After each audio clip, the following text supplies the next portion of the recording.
સામગ્રી તથા પ્રોટોકોલનો સ્વતંત્ર હવાલો સંભાળી રહેલ તથા લઘુ સૂક્ષ્મ અને મધ્ય ઉદ્યોગ, કુટીર ઉદ્યોગ અને ખાદી ગ્રામ ઉદ્યોગ, નાગરિક ઉડ્ડયનના માનનીય રાજ્યમંત્રી શ્રી, ખૂબ ખૂબ સ્વાગત. અનુરોધ કરીએ સંયુક્ત રજિસ્ટ્રાર ઔદ્યોગિક શ્રી આર.ડી. ત્રિવેદીને કે શ્રી મુકેશભાઈ પટેલ, માનનીય રાજ્યમંત્રી શ્રી વન અને પર્યાવરણ, ક્લાઇમેટ ચેન્જ, જળ સંપત્તિ અને પાણી પુરવઠાનું આપ સ્વાગત કરશો. ખૂબ ખૂબ તાળીઓથી આપણે મહાનુભાવોને વધાવીએ. સુશ્રી શ્વેતાબેન પટેલ, સંયુક્ત રજિસ્ટ્રાર ઓડિટને અનુરોધ કે શ્રીમતી મીરાબેન પટેલ, માનનીય મેયર શ્રી ગાંધીનગરનું આ પ્રસંગે સ્વાગત કરશો. નિયામક શ્રી સુનિલભાઈ ચૌધરીને અનુરોધ કે માનનીય ચેરમેન શ્રી ગુજકો માસોલ શ્રી દિલીપભાઈ સંઘાણીનું આપ સ્વાગત અભિવાદન કરશો.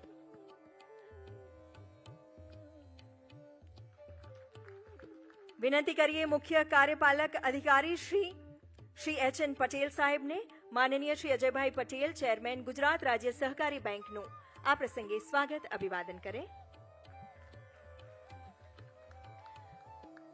અધિક રજિસ્ટ્રાર વહીવટ શ્રી પ્રતિકભાઈ ઉપાધ્યાયને અનુરોધ કે Shri Ashokbhai Chaudhary, chairman Gujarat cooperative milk marketing ફેડરેશનનું આપ સ્વાગત કરશો. નિવેદન કરીશું શ્રી ટી.સી. તીર્થાણી, સંયુક્ત રજિસ્ટ્રાર શ્રી વાણિજ્યને કે સચિવ શ્રી સહકાર શ્રી સંદીપ કુમાર સાહેબનું આપ સ્વાગત કરશો.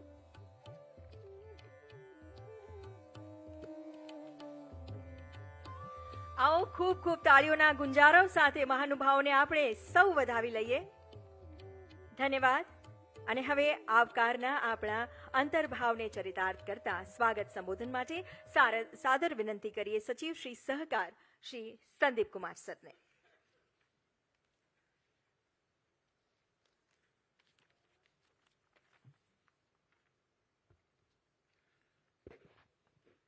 નમસ્કાર.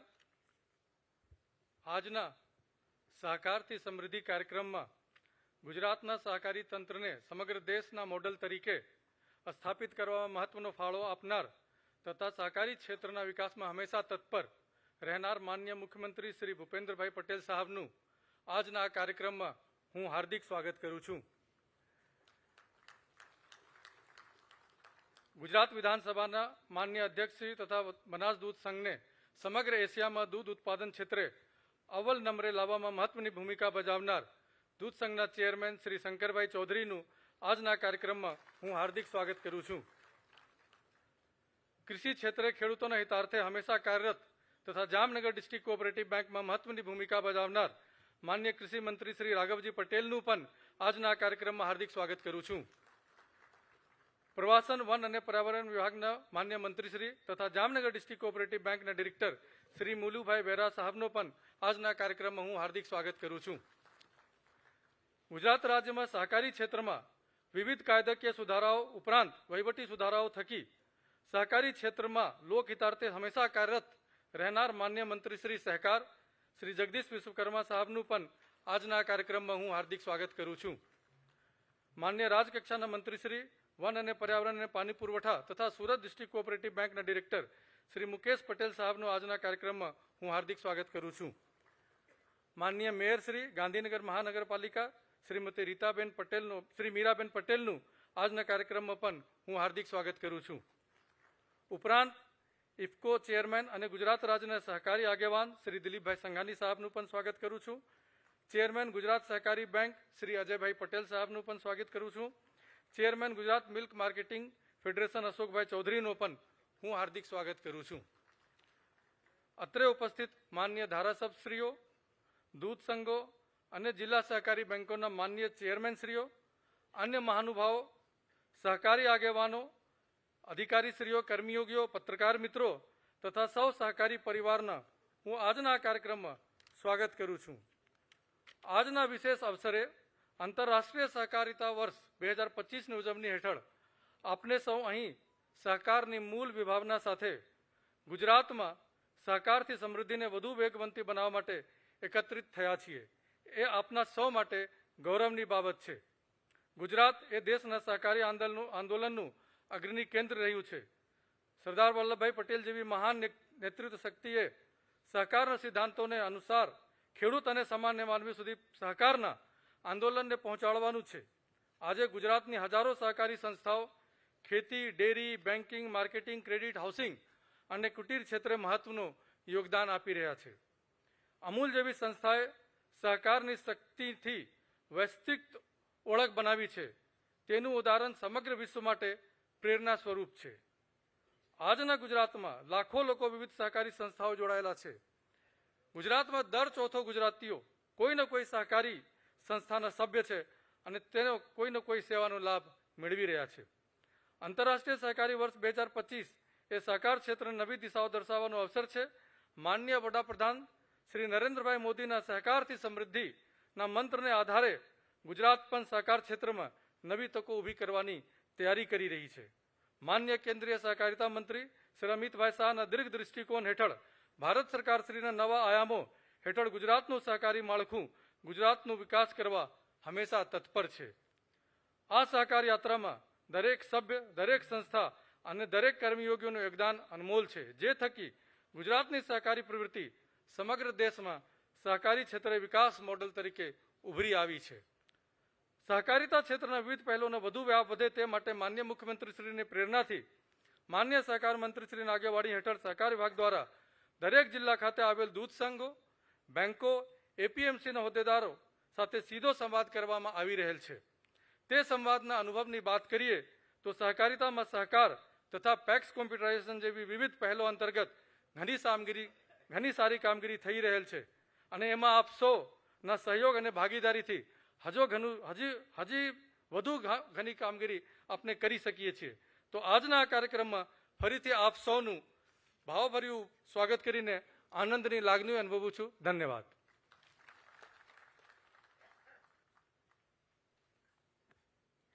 આપના ઉષ્માપૂર્ણ સ્વાગત શબ્દો માટે આપનો ખૂબ ખૂબ આભાર. સહકારથી સમૃદ્ધિની મહત્તાને ઉજાગર કરતા આંતરરાષ્ટ્રીય સહકારિતા વર્ષમાં સહકારિતામાં સહકાર પર કેન્દ્ર સરકાર વિશેષ બળ આપે છે.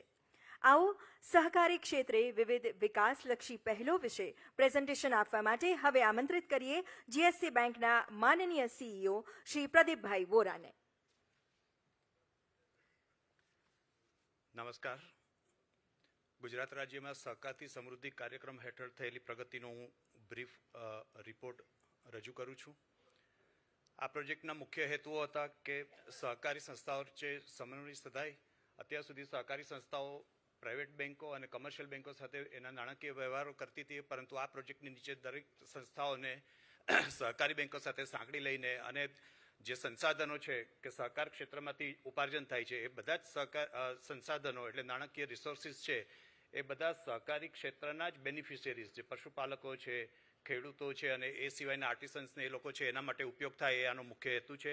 એ સિવાય રાજ્યના દૂધ સંઘો, દૂધ મંડળીઓ, સહકારી મંડળીઓ, સેવા મંડળીઓ, એપીએમસી, તેના વેપારીઓ, અન્ય તમામ સહકારી સંસ્થાઓ, તેના સભાસદો, એના પરિવારજનો, વેન્ડર, સપ્લાયર, સ્ટાફ એ તમામના ખાતાઓ સહકારી બેંકમાં ખોલીને અને એ લોકોને એમના ડોરસ્ટેપ ઉપર જઈને બેન્કિંગ સુવિધાઓ પૂરી પાડવી આનો એક હેતુ છે. બેન્કિંગ સુવિધાઓ પૂરી કરવા માટે રૂપે card, mobile banking, micro ATM અને એટીએમ અને ટેબ્લેટ પણ જિલ્લા બેન્કોને 1500 ટેબ્લેટ પણ આપવામાં આવ્યા છે. એ બધા મોડથી આ આખો પ્રોજેક્ટ પરિપૂર્ણ કરવા માટેના લક્ષ્યાંકો નક્કી કરવામાં આવ્યા છે. આપ સૌ જાણો છો કે ભારતીય ઇકોનોમીમાં સહકાર અને કૃષિનું બહુ મોટું યોગદાન છે. જો આપણે 5 ટ્રિલિયન સુધી ઇકોનોમીને લઈ જવી હોય તો એમાં સહકાર ક્ષેત્રનું અને એગ્રીકલ્ચર સેક્ટરનું બહુ મોટું યોગદાન થશે અને ડિજિટલાઇઝેશન જે ટ્રાન્ઝેક્શન કરવાના છે એ બંને હેતુઓ પણ આ આખા મિશનથી સિદ્ધ થાય એવો આનો આશય છે. આ પ્રોજેક્ટ દરમિયાન 2023માં મે 2023માં શરૂ થયો ત્યાર પછી નવા ડિપોઝિટ ખાતાઓ જિલ્લા બેંકોમાં 27,83,000 ખુલેલા છે. આ એક બહુ મોટી સંખ્યા છે, બહુ મોટું એચિવમેન્ટ છે અને આ જે 28 લાખ જેટલા નવા ખાતાઓ ખુલ્યા છે એ લોકોને એમના ડોરસ્ટેપ પર જઈને જ્યાં બેન્કિંગ ફેસિલિટીઝ પહેલાં ઉપલબ્ધ નહોતી એ જગ્યાએ ઘેર બેઠા બેન્કિંગ સગવડો આપી શકાય એના માટેનો એક આ કામગીરી કરવામાં આવેલી છે. આ સમયની અંદર લગભગ 12,581 કરોડની નવી ડિપોઝિટો જિલ્લા બેન્કોમાં વધી છે. આ ડિપોઝિટનો ઉપયોગ પણ આ જ ક્ષેત્ર માટે થઈ રહ્યો છે. જિલ્લા બેન્કો 18 જિલ્લા બેન્કો છે રાજ્યમાં, એ લોકોનું ટર્નઓવર 1,16,000 કરોડ છે અને નવા ધિરાણો 4,000 કરોડના વધેલા છે. જ્યારે ગુજરાત સ્ટેટ કોઓપરેટિવ બેન્કે પણ એક નવું ઇનિશિયેટિવ લઈને અને ડેરી સેક્ટરને 1,740 કરોડનું એક કોન્સોર્ટિયમ ધોરણે ધિરાણ પણ સેન્કશન કરેલ છે. અને એ ઉપરાંત ગુજરાત સ્ટેટ કોઓપરેટિવ બેંકે એક સરળ કેશ ક્રેડિટ યોજના પણ ચાલુ કરી છે, જે જિલ્લા બેંકો પણ બધી એમાં કામગીરી કરવા માટે પ્રવૃત્ત થઈ ગયેલ છે. તો એનાથી જે છેવાડાના માનવીઓ છે એને શાહુકારોની ચુંગાલમાંથી બચી શકશે અને ઓછા વ્યાજના દરે, અને એક દિવસ પૈસા વપરાય તો એક જ દિવસ માટે એને વ્યાજ લાગે અને ડિજિટલ બેન્કિંગ અને ડિજિટલ ટ્રાન્ઝેક્શન વધે એ ટાઈપની એક આખી સ્કીમ પણ લોન્ચ કરેલી છે. આપણી પાસે જે એલિજિબલ ગ્રામ પંચાયત છે 14,330, તો એ 14,330ને 12,624 માઇક્રો એટીએમ, આ માઇક્રો એટીએમ આધાર એનેબલ્ડ છે, એમાં આઈ સ્કેન પણ થાય છે, એટલે ગામડાઓની અંદર દરેક ટ્રાન્ઝેક્શન આ આધાર એનેબલ્ડ માઇક્રો એટીએમથી થઈ શકે એવી એમાં વ્યવસ્થા કરવામાં આવેલી છે.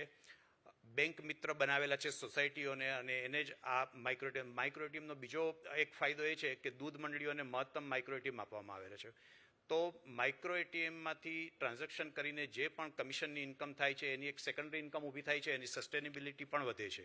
તો આ એક બહુ મોટું મિશન છે, અને અત્યારે લગભગ 12,624 માઇક્રો એટીએમ, ઓફસાઇટ એટીએમ પણ 726 છે. કુલ 1,500 મોટા એટીએમ લગાવવાનો આપણો ટાર્ગેટ છે, અને આગામી 10 દિવસમાં મોટા એટીએમ પણ લગાવી રહ્યા છીએ. જિલ્લા બેંકોની 1,453 CBS બ્રાન્ચો છે, એટલે કુલ બધા જ જે બેન્કિંગ ટચ પોઈન્ટ છે 14,330 પૂરા થાય છે. આપને એ પણ ધ્યાને મૂકવા માંગીશ કે રાજ્યની 18 જિલ્લા સહકારી બેંકો રિઝર્વ બેંક ઓફ ઇન્ડિયાના બધા જ ધારાધોરણો પૂરો કરે છે. બધી જ કોર બેન્કિંગ સોલ્યુશન પર બધી જ બેંકો છે, અને એ ઉપરાંત બધી જ બેંકોમાં ટેબ્લેટ પણ આપવામાં આવે છે, અને ડિજિટલ બેન્કિંગ અને મોબાઈલ બેન્કિંગ પણ સર્વિસીસ ઉપલબ્ધ છે. આ ઉપરાંત કેશ મેનેજમેન્ટ છે, જે 12,624 આપણે ટચ પોઈન્ટ ઊભા કરેલા છે, માઇક્રો એટીએમ ગામે ગામ આપેલી છે, તો ત્યાં કેશ પહોંચાડવા માટેનું ઈ ટેન્ડરિંગ કરીને અને કેશ મેનેજમેન્ટ સર્વિસીસ પણ ઊભી કરી છે. બધી જ તમામ 18 જિલ્લા બેંકોએ કેશ મેનેજમેન્ટ સર્વિસ પણ ચાલુ કરી દીધી છે. બેંક મિત્રને કમિશન આપવા માટે પણ આપણે એક સર્વે કરીને પ્રાઇવેટ બેંકો અને કમર્શિયલ બેંકો જે કમિશન આપે છે એનાથી વધારે સારા દર કરીને એક માળખું તૈયાર કરીને 18 બેંકોમાં એનો અમલ કરવામાં આવેલ છે. આપને જાણીને આનંદ થશે કે એક મંડળીએ હમણાં એક મહિનામાં 35,000 રૂપિયાની કમિશનની ઇન્કમ ઊભી કરી છે, તો એનાથી એક એની સસ્ટેનેબિલિટી પણ વધે છે. 16,19,000 જેટલા કેસીસી લોન કાર્ડ જે છે, કેસીસી કાર્ડ એ પણ ઇસ્યુ કરવામાં નવા આવેલા છે. કેસીસી એનિમલ હસબન્ડરી એટલે પશુપાલકોને પણ 3,21,000 કાર્ડ ઇસ્યુ કરવામાં આવેલા છે જિલ્લા બેંકો દ્વારા. પછી જે 27 લાખ ઉપરાંત જે નવા એકાઉન્ટ ખુલ્યા છે એની અંદર 18,92,000 જે બાકી હતા એ બધાને રૂપે ડેબિટ કાર્ડ ઇસ્યુ કરવામાં આવેલા છે જિલ્લા બેંકોને, જેનાથી આ માઇક્રો એટીએમ અથવા તો કોઈ પણ રીતે એ લોકો ડિજિટલ ટ્રાન્ઝેક્શન કરી શકે. ડિજિટલ વ્યવહારો જે આપણે માઇક્રો એટીએમ આધાર એનેબલ્ડ અને આઈ સ્કેનિંગવાળા માઇક્રો એટીએમ, એ માઇક્રો એટીએમ મશીનો દ્વારા કુલ 7,518 કરોડના 1,03,00,000 જેટલા ડિજિટલ વ્યવહારો વધ્યા છે, અને આગામી સમયમાં આમાં એક જમ્પ આવવાની અપેક્ષા છે, કારણ કે આખું જે ઇન્ફ્રાસ્ટ્રક્ચર ઊભું કરેલું છે એનો મહત્તમ ઉપયોગ હવે પછીના દિવસોમાં એ આપણને દેખાશે. આ પ્રોજેક્ટ માટે ગુજરાત સ્ટેટ કોઓપરેટિવ બેંક અને રાજ્ય સરકાર શ્રીના લેવલે પણ કામગીરી સઘન રૂપે કરવામાં આવેલી છે. GSC બેંકના કુલ 266 અધિકારીઓ અત્યારે પણ 18 જિલ્લા બેંકોમાં ફિલ્ડમાં કાયમ માટે રહીને ત્યાં કામગીરી કરી રહ્યા છે. ગુજરાત સ્ટેટ કોઓપરેટિવ બેંકે માઇક્રો એટીએમ, મોટા એટીએમ અને કેશ મેનેજમેન્ટ સર્વિસીસ, આના માટે તમામ જિલ્લા બેંકો વતી ઈ ટેન્ડરિંગ કરીને બેસ્ટ સર્વિસ પ્રોવાઈડ કરતી કંપનીઓને નક્કી કરી છે, અને દરેક જિલ્લા બેંકોમાં એ રીતે વિઝનટેક કંપનીનું make in India micro ATM, પછી NCR કંપનીનું એટીએમ અને કેશ મેનેજમેન્ટ સર્વિસ પણ ચાલુ કરાવડાવેલી છે. તો આટલું મોટું ઇન્ફ્રાસ્ટ્રક્ચર, ફિઝિકલ ઇન્ફ્રાસ્ટ્રક્ચર ઊભું કરેલ છે, એનો મહત્તમ લાભ આ માળખું લે તો આપણે સહકારથી સમૃદ્ધિ સિદ્ધ કરી શકીએ છીએ. આમાં બીજા 1-2 મહત્વના મુદ્દાઓ છે કે જિલ્લા દૂધ સંઘો અને મિલ્ક માર્કેટિંગ ફેડરેશન દ્વારા પશુપાલકોના ખાતાઓ આપણે બેંકોમાં ખોલાવ્યા છે, લગભગ 19 થી 20 લાખ. અત્યારની પદ્ધતિ પ્રમાણે દૂધ સંઘ, જિલ્લા દૂધ સંઘ છે, મંડળીઓના ખાતામાં પૈસા જમા કરે છે અને ત્યારબાદ મંડળી સભાસદોના ખાતામાં જમા કરે છે. પણ એની અંદર થોડી ઇનએફિશિયન્સી છે કે મંડળીના લેવલે પૈસાનો ઉપાડ થાય છે અને સભાસદોના ખાતામાં પૈસા નથી વધતા. તો અમે એ પણ વાતચીત કરી છે GCMMF અને ડેરી સાથે કે દૂધ ઉત્પાદકો છે એના ખાતામાં ડેરી સીધું જ પેમેન્ટ કરે. અને બીજો મુદ્દો છે કે દૂધનું પેમેન્ટ અત્યારે 3 દિવસ સાયકલ છે મહિનામાં, દાખલા તરીકે 13, 13 અને 23 તારીખ, તો એની બદલે સ્પ્લિટ કરવામાં આવે તો આખો એક લોડ ઓછો થઈ જાય અને સમગ્ર જિલ્લામાં તમામ દિવસોમાં દૂધના પેમેન્ટ થાય અને જે આપણે ઇન્ફ્રાસ્ટ્રક્ચર ઊભું કરેલું છે ફિઝિકલ, એનો પૂરો મહત્તમ ઉપયોગ થઈ શકે. આ સિવાય જ્યાં જ્યાં માઇક્રો એટીએમ્સ લગાવેલા છે એ દૂધ મંડળીઓને ટ્રેનિંગ આપેલી છે, એનું હોન્ડોલિંગ પણ કરેલું છે. તો હજી પણ આપણે દૂધ સંઘો અને બેન્કો સાથેના સહયોગમાં રહીને આ મંડળીઓને હેન્ડહોલ્ડિંગ કરે, થોડું વધારે એ લોકોને અવેરનેસ વધારે, એ પણ જરૂર છે. એટલું કામ થાય તો આપણો આ પ્રોજેક્ટ આખા દેશમાં મોડેલ રૂપ થઈ શકે એવો છે. આ એક સમરી બનાવેલી છે પ્રોજેક્ટ, મેં અત્યારે જ ફિગર આપ્યા એ જ છે એટલે હું ફરીવાર રિપીટ નથી કરી તો. એ સિવાય પેક્સ કમ્પ્યુટેશન અને રાષ્ટ્રીય કક્ષાની 3 મંડળીઓ છે, એના પણ રાજ્યની તમામ મંડળીઓ સભાસદ બનવા માટે જઈ રહી છે અને મહત્તમ લેવલે એમાં કામગીરી થઈ રહી છે. આભાર.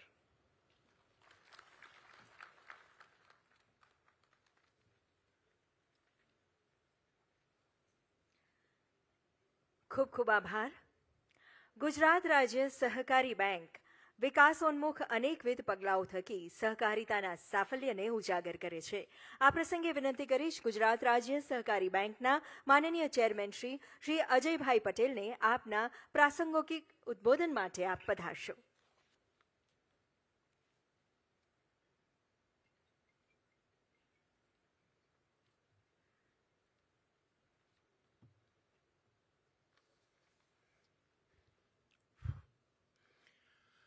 ગુજરાત રાજ્યના મૃદુ અને મક્કમ એવા આપણા લોકલાડીલા નેતા ભૂપેન્દ્રભાઈ સાહેબ,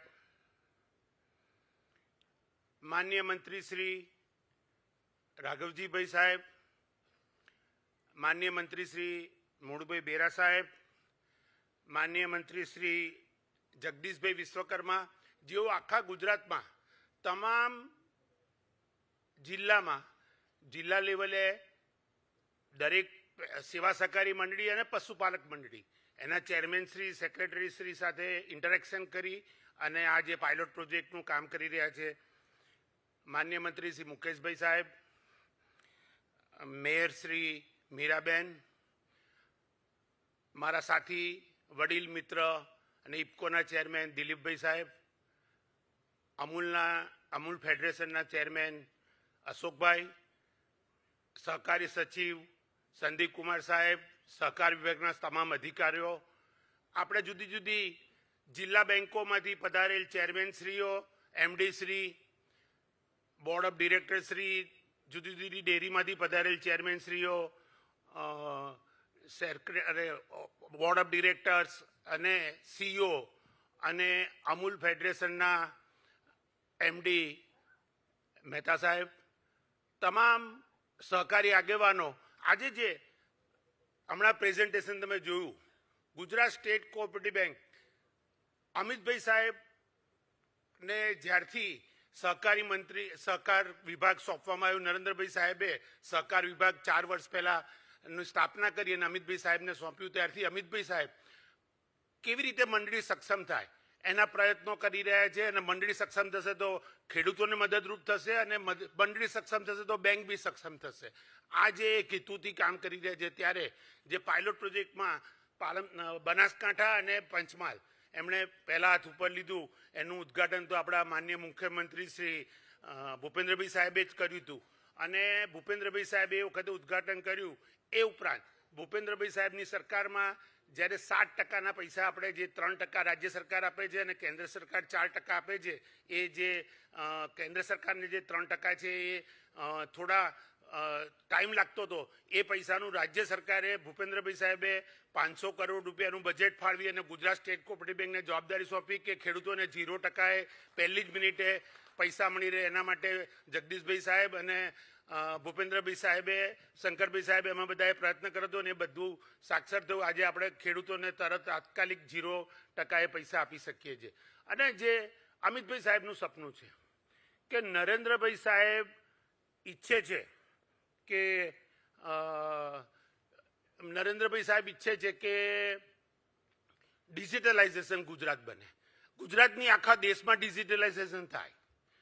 તો એના માટે જે કામ ચાલી રહ્યું છે, જે બનાસકાંઠામાં અત્યારે બનાસ ડેરી 90 લાખ લીટર જેટલું દૂધ શંકરભાઈ સાહેબની આગેવાનીમાં તમામ સહકારી નેતાઓ કરી રહ્યા છે, ત્યારે આખી પદ્ધતિ જે કોઓપરેશન એમાં કોઓપરેટિવ, જેનાથી ડિજિટલાઇઝેશન વધે અને ગુજરાત સ્ટેટ કોઓપરેટિવ બેંકે તમામ જગાએ અત્યારે ભૂપેન્દ્રભાઈ સાહેબ 18,000 ગામમાંથી 15,000 ટચ પોઈન્ટ આ માઇક્રો એટીએમ મૂક્યા છે, મોટા એટીએમ મૂક્યા છે, બ્રાન્ચો છે, 15,000 ટચ પોઈન્ટ. આવું આખા વિશ્વમાં કોઈ મોડલ નહીં હોય કે દરેક ગામમાં દરેક વ્યક્તિને ત્યાંથી જ પૈસા મળી શકે. એવું અમિતભાઈ સાહેબે જે આ મોડલ વિચાર્યું છે એ મોડલને સક્સેસફુલ કરવા માટે ગુજરાત સ્ટેટ કોઓપરેટિવ બેંક, તમામ જિલ્લા બેંકો અને ડેરી તમામ કામ કરી રહ્યા છે.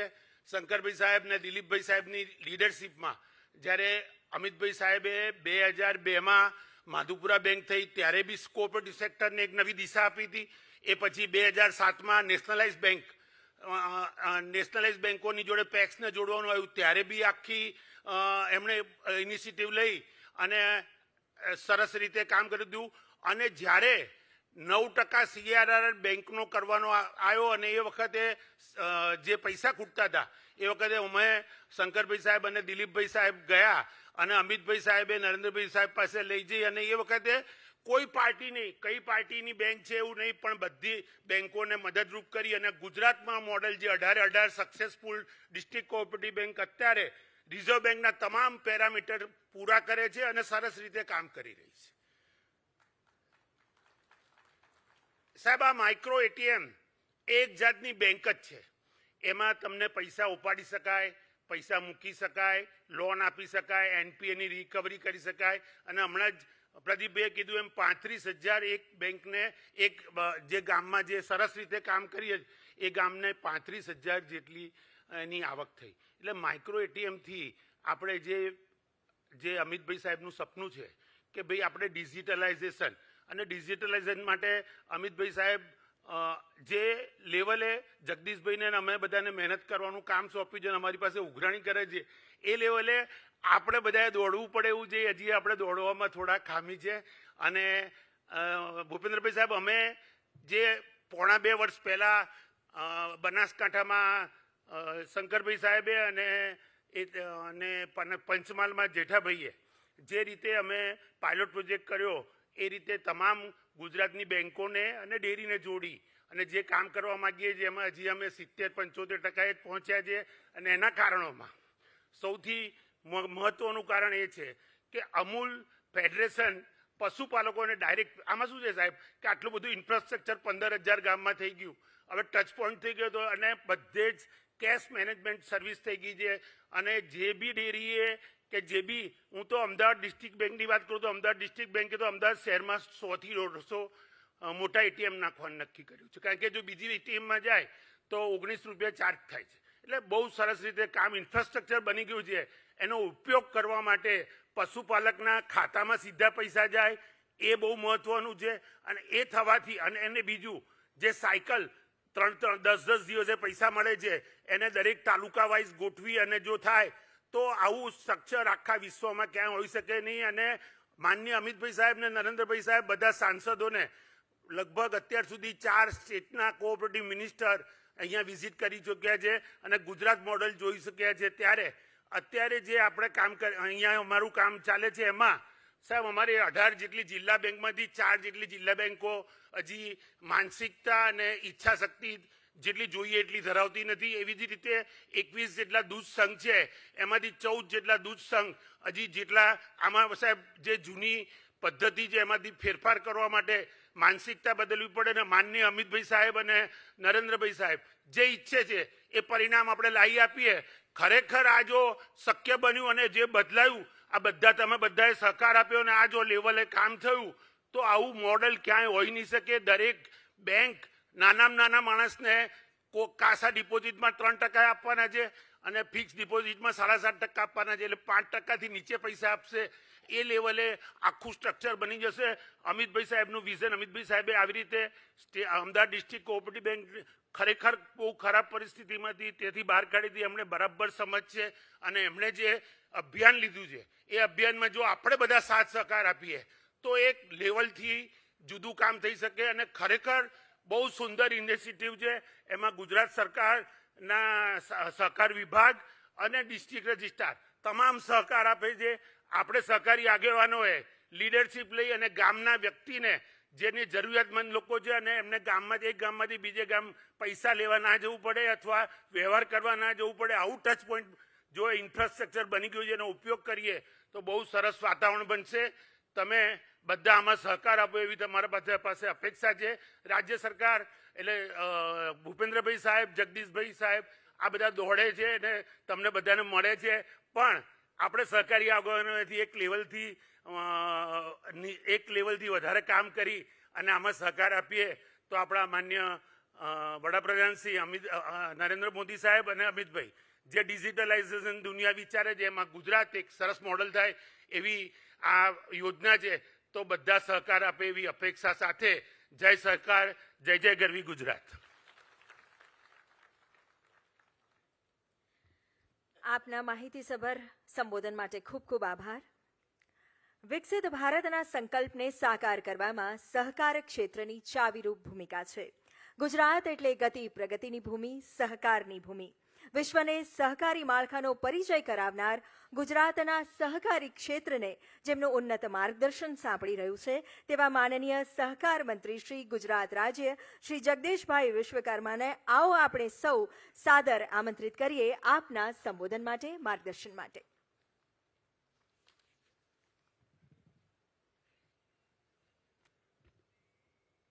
સહકારથી સમૃદ્ધિ 2025 આંતરરાષ્ટ્રીય વર્ષની આ ઉજવણીના ભાગરૂપે આપણી વચ્ચે ઉપસ્થિત મેન ઓફ પોઝિટિવિટી એવું વ્યક્તિત્વ કે જેમના વાતમાં હર હંમેશ હકારાત્મકતા હોય, નાનામાં નાના વ્યક્તિની વાત સાંભળતા હોય અને દરેક વ્યક્તિને પોઝિટિવ જવાબ આપતા હોય એવા ગુજરાતના લોકલાડીલા મુખ્યમંત્રી માનનીય શ્રી ભૂપેન્દ્રભાઈ પટેલ સાહેબ,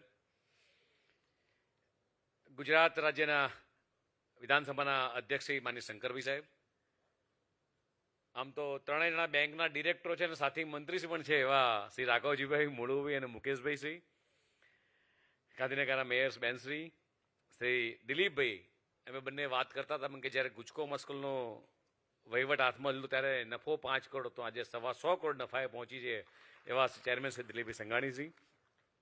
આખા રાજ્યમાં મારી જોડે ને જોડે જે દોડી રહ્યા છે રાજ્યના દરેક જિલ્લામાં અને કોઓપરેટિવના માન્ય વડાપ્રધાનના સપનાને પૂર્ણ કરવા માટે એવા ચેરમેન શ્રી અજયભાઈ, ફેડરેશનના ચેરમેન શ્રી અશોકભાઈ, માન્ય સચિવશ્રી, રજિસ્ટ્રારશ્રી અને સહકાર પરિવારના સૌ સદસ્યોને આજના દિવસે અહીંયા આવકારું છું. સાથે સાથે અમારા ધારાસભ્ય શ્રી રીટાબેન, અમારા શહેર અધ્યક્ષ આશીષભાઈ અને ઘણા બધા ધારાસભ્ય મિત્રો પણ બેઠા છે, અમારા ડીઆરસીઓ પણ છે, સૌને આજે આવકારું છું. આજના દિવસે દેશના યશસ્વી પ્રધાનમંત્રી માનનીય મોદી સાહેબને અભિનંદન આપવાનું મન એટલા માટે થાય કે આઝાદીના 75 વર્ષ બાદ દેશમાં અલાયદો સહકારતા વિભાગ શરૂ કર્યો અને એનું સુકાન પણ અમિતભાઈ શાહને સોંપ્યું છે અને અમિતભાઈ શાહ સાહેબે ખૂબ જ ટૂંકા ગાળામાં લગભગ 60 કરતાં વધારે ઇનિશિયેટિવ આખા દેશના સહકારી માળખામાં ધરમૂળથી ફેરફાર કરવા માટે જે નિર્ણયો લીધા છે અને એના કારણે આખા દેશનું સહકારતા માળખું એક મજબૂત રીતે આગળ વધી રહ્યું છે. દેશમાં લગભગ 8 લાખથી વધુ સહકારી મંડળો છે, એમાં ગુજરાતમાં 89,000 કરતાં વધુ છે.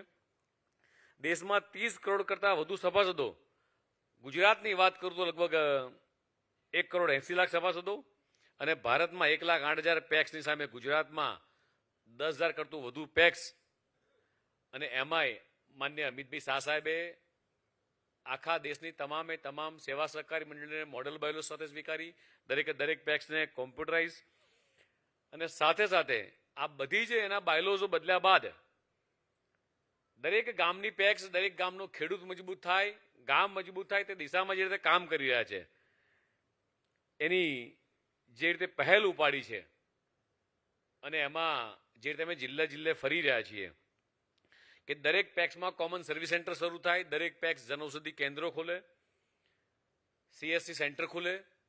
આ દિશામાં અમિતભાઈ શાહ સાહેબનું આહવાન છે. જ્યારે માન્ય મુખ્યમંત્રીશ્રી બેઠા છે ત્યારે જેટલા પણ આપણે અહીંયા સભાસદો છીએ, બેંકના ડેરીના ડિરેક્ટરો છીએ, મારું આપ સૌને આહવાન છે. હું ને અજયભાઈ જ્યારે જઈએ ત્યારે વાત કરીએ છીએ કે જેટલા આપણે મુખ્ય લોકો છીએ એ મુખ્ય લોકો આપણી જે પેક્સમાંથી આપણે ચૂંટાઈને આવીએ છીએ ત્યાં આગળ અમિતભાઈ સાહેબનું જે પરિકલ્પના છે કે જન ઔષધિ કેન્દ્ર એ દરેક પેક્સ શરૂ કરે, તો આપણાથી શું શરૂઆત થાય મિત્રો? આ એક સંકલ્પ કરીએ. સાથે સાથે પાણી સમિતિનું કામ એ શું આપણાથી શરૂઆત થાય? CSC સેન્ટર શું આપણાથી શરૂઆત થાય? 22 જેટલા ઇનિશિયેટિવ લીધા છે. એ 22 જેટલા ઇનિશિયેટિવમાંથી આપણે જેટલા પણ ડિરેક્ટરો ચૂંટાઈને આવ્યા છીએ, શું આપણાથી કેટલી શરૂઆત થઈ શકે એવી છે?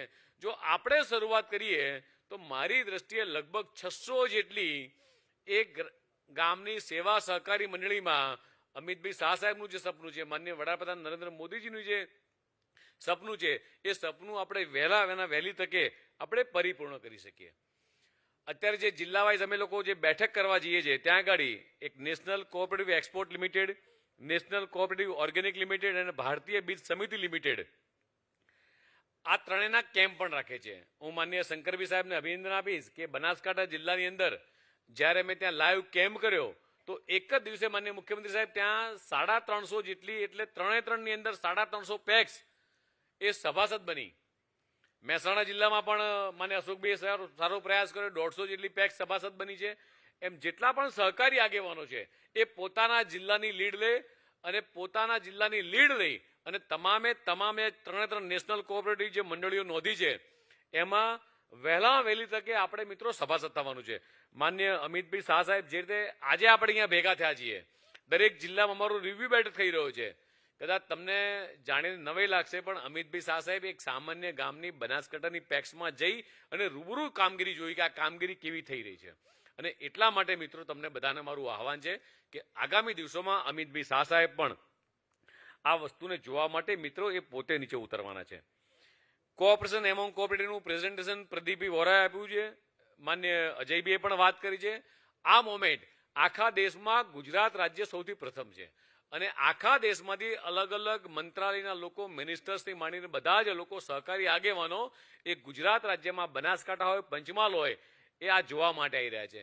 મને આનંદ સાથે કહેતા થાય કે જે રીતે બનાસકાંઠા અને પંચમહાલ એ 100% કામગીરી કરી છે, એવી જ રીતે રાજકોટ જિલ્લાએ પણ એ લગભગ 58% કામગીરી પરિપૂર્ણ કરી છે. મિત્રો અત્યારે માનનીય મુખ્યમંત્રીશ્રી ત્યારે બેઠા છે ત્યારે હું ચોક્કસ કહીશ કે માનનીય મુખ્યમંત્રીશ્રી જે રીતે ગુજરાતની અંદર અહીંયા જેટલા પણ આગેવાનો બેઠા છે અને અમારા સહકાર સેલના કન્વીનર પણ બેઠા છે, એમના પ્રયાસોથી એક અમર ડેરી અને દૂધસાગર ડેરી એ બંને બિનહરીફ થઈ છે. જોરદાર તાલીઓ સમરસતાથી ચૂંટાઈ આવી છે, તેમને અભિનંદન આપવાનું મન થાય. પણ સાથે સાથે આ બંને ડેરીમાંથી આપણે શીખવાનું છે કે બંને સમરસતા કઈ રીતે થઈ.